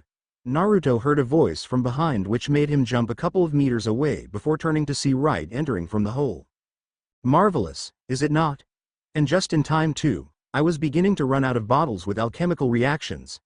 The insane sorcerer continued walking in while the blonde cursed at letting himself be led here like that. The last thing he needed now was a room filled with alchemical elements and potions which his opponent could clearly employ. Wait, alchemical? Realization dawned upon Naruto. Right had been using alchemy, a field of magical science focused on the study of magical elements and their usage. That did not help him at all though, considering he did not know anything else about it. "Here, let me show you my latest invention." The newly discovered alchemist interrupted the blonde's thoughts by extended his arm. Ijari released the lid. Lightning in a jar. He had not been kidding. A lightning really did shoot out from the jar and Naruto had been barely able to turn into wind. He heard an unsettling sound of shattering glass behind him and only managed to turn around and see the lightning had hit a couple of vials filled with sparkling magenta liquid before he was blown away from the resulting explosion. The blonde reformed a couple of meters away right next to one of the walls. Most likely Right had expected him to dodge the lightning, and Naruto realized the situation had gone downhill. His opponent had been doing a splendid task at controlling the space of the battle before with only the vials he had been carrying. But now, they were in a place with a much larger amount of alchemical substances, or rather, potential traps and attacks. The young dragon slayer had to get out of this room and even the mansion immediately, since Right had the home field advantage in these closed quarters. Outside in the open space of the yard and the fresh air would be a different story. Forming an orb in his hand, he intended to bring the wall down until he was forced to dodge two suspiciously blue waves of unknown liquid. Leaving so soon? Such a shame. You only just arrived. I haven't even got the chance to treat you properly. I must insist you stay. Right's words seemed to have triggered the wall itself to come to life as the hole behind him began repairing itself, and even the only door in the room started to disappear in the stone. In the meantime, several vials began bursting with their contents flying around the summoner, no doubt ready to move at his command. The same unfamiliar feeling from earlier began settling upon Naruto again. Damn it, now was not the time for something like that.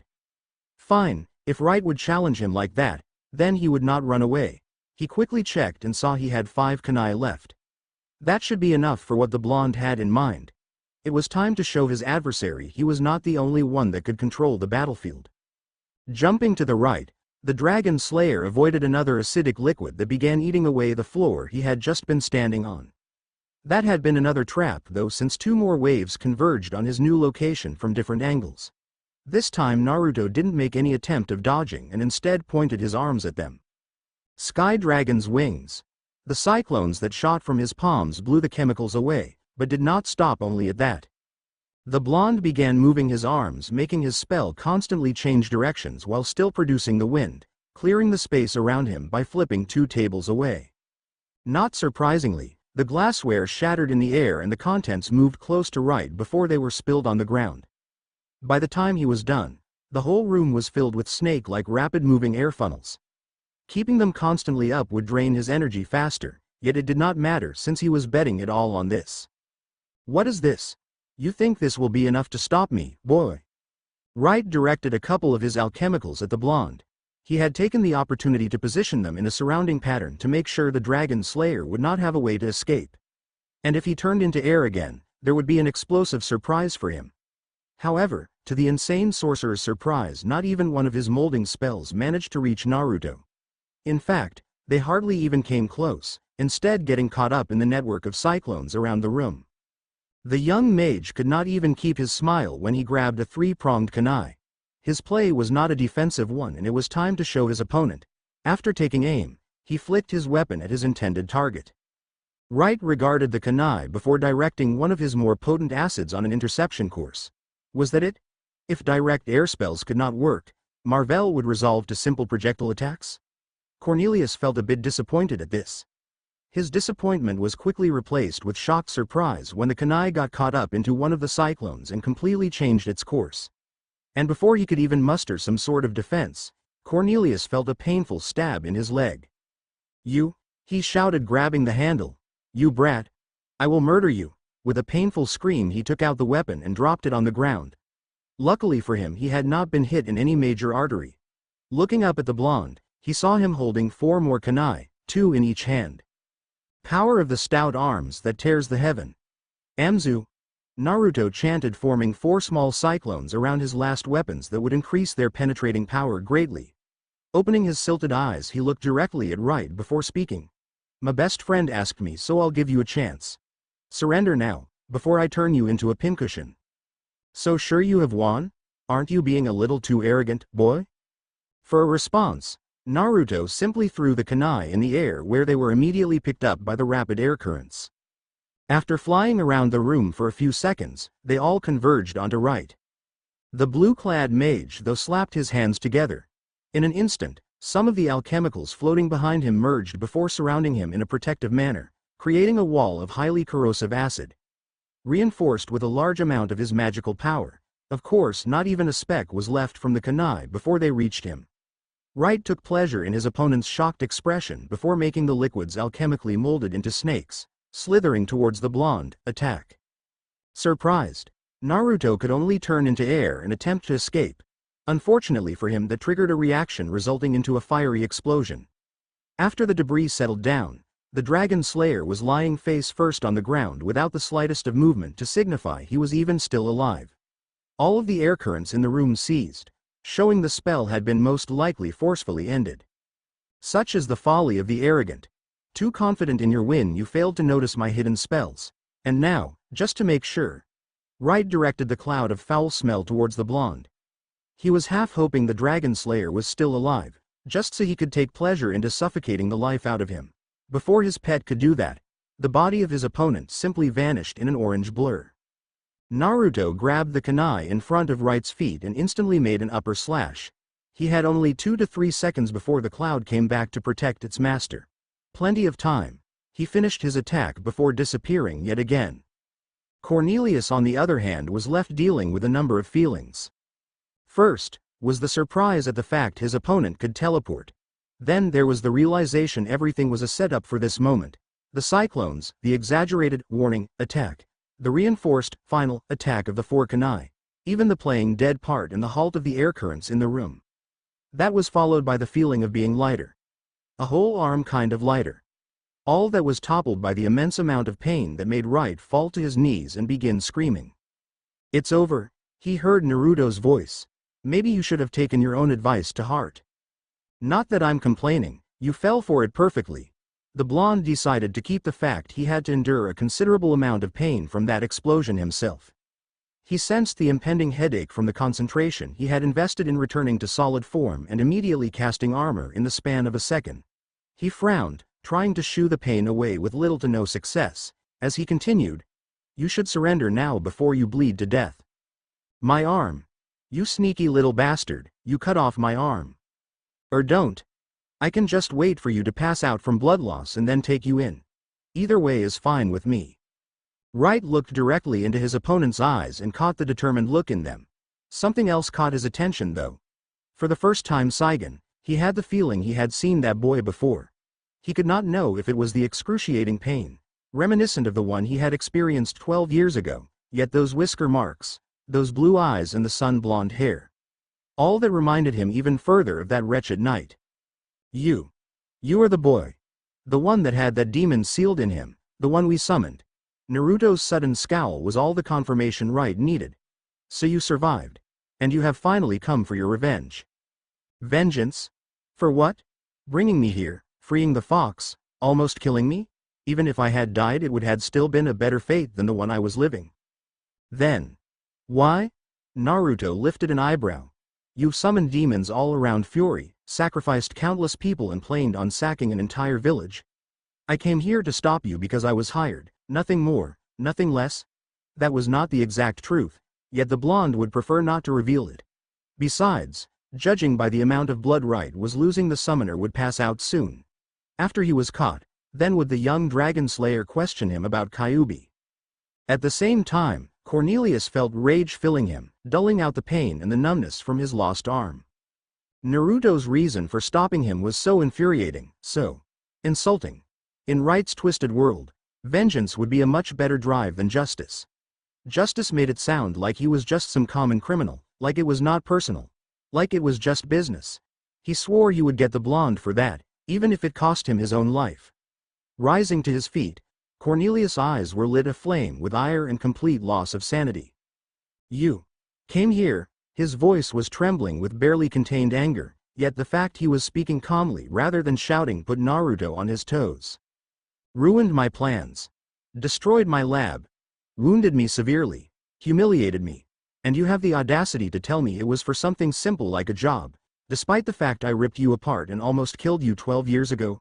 Wright took a deep breath and spoke again, his voice sounding calm and serene, as if any traces of boiling rage never existed.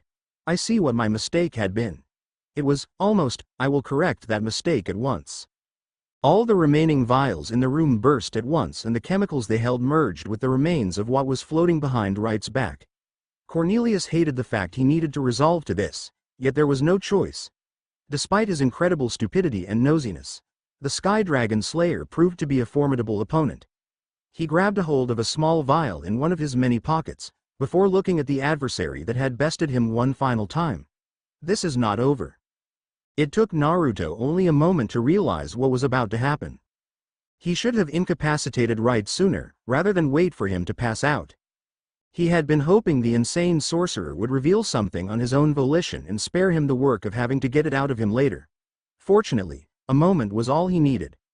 The blonde teleported back to the yard and did not even have the time to consider why exactly was it so bright outside when the mansion blew up, the resulting shock and heat wave throwing him on the ground where he shielded himself from the falling debris.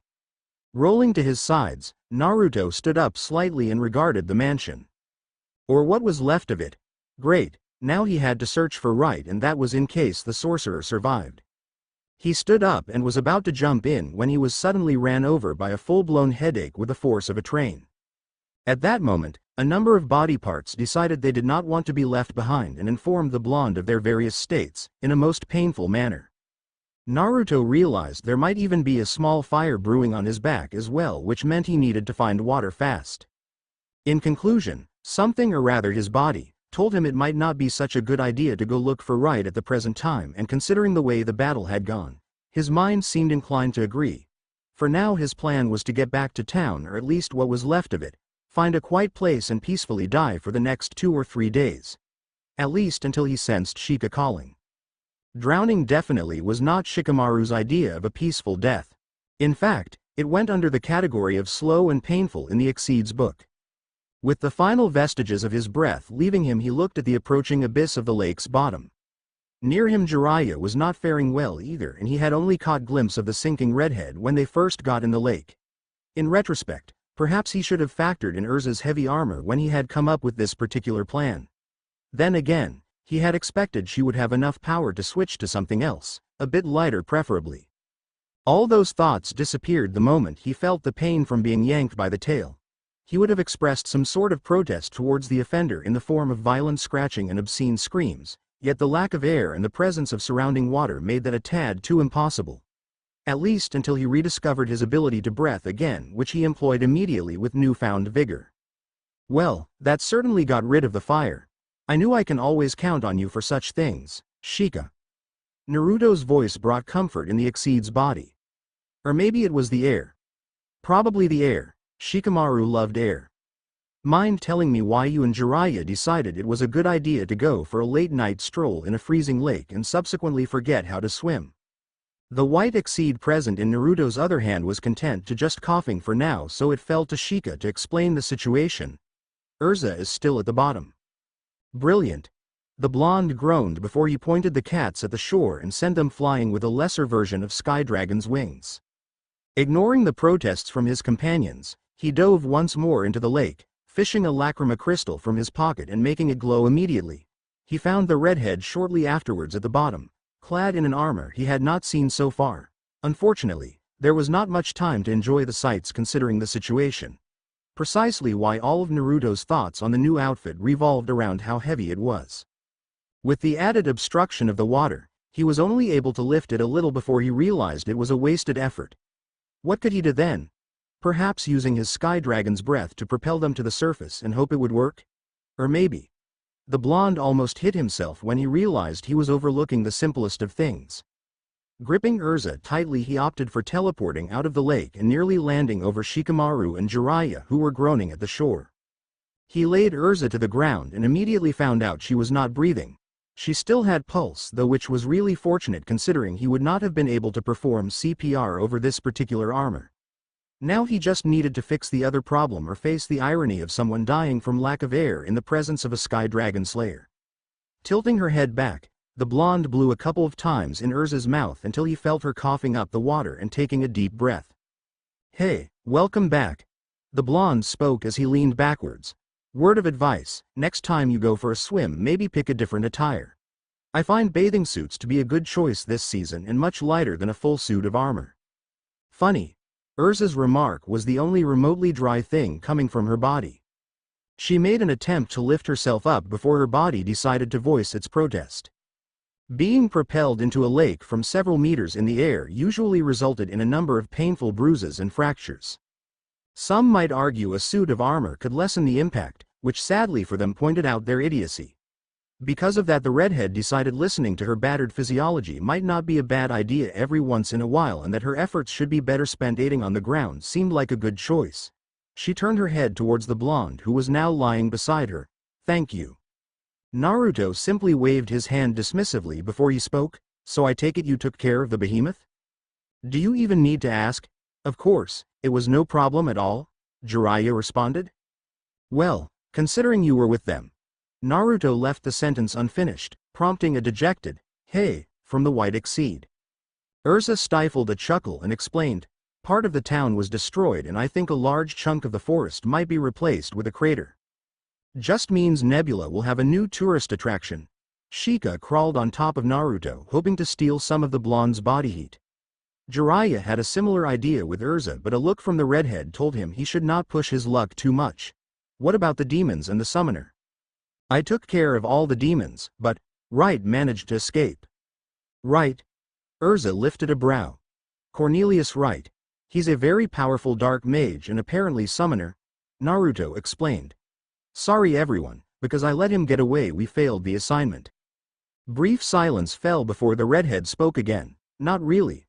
Our job was to get rid of the demons, something we have managed to accomplish. The poster never said anything about a summoner." She gave Naruto a small smile. "We'll get him next time." Her response came in the form of the blonde's light snoring. He was not the only one, since the cats had joined him in a small chorus. The redhead felt her annoyance rising until it reached a critical level, and to her surprise she burst into laughter. Her body immediately screamed in protest, yet the young woman did not care in the slightest. She was not sure what was it exactly that she found so funny.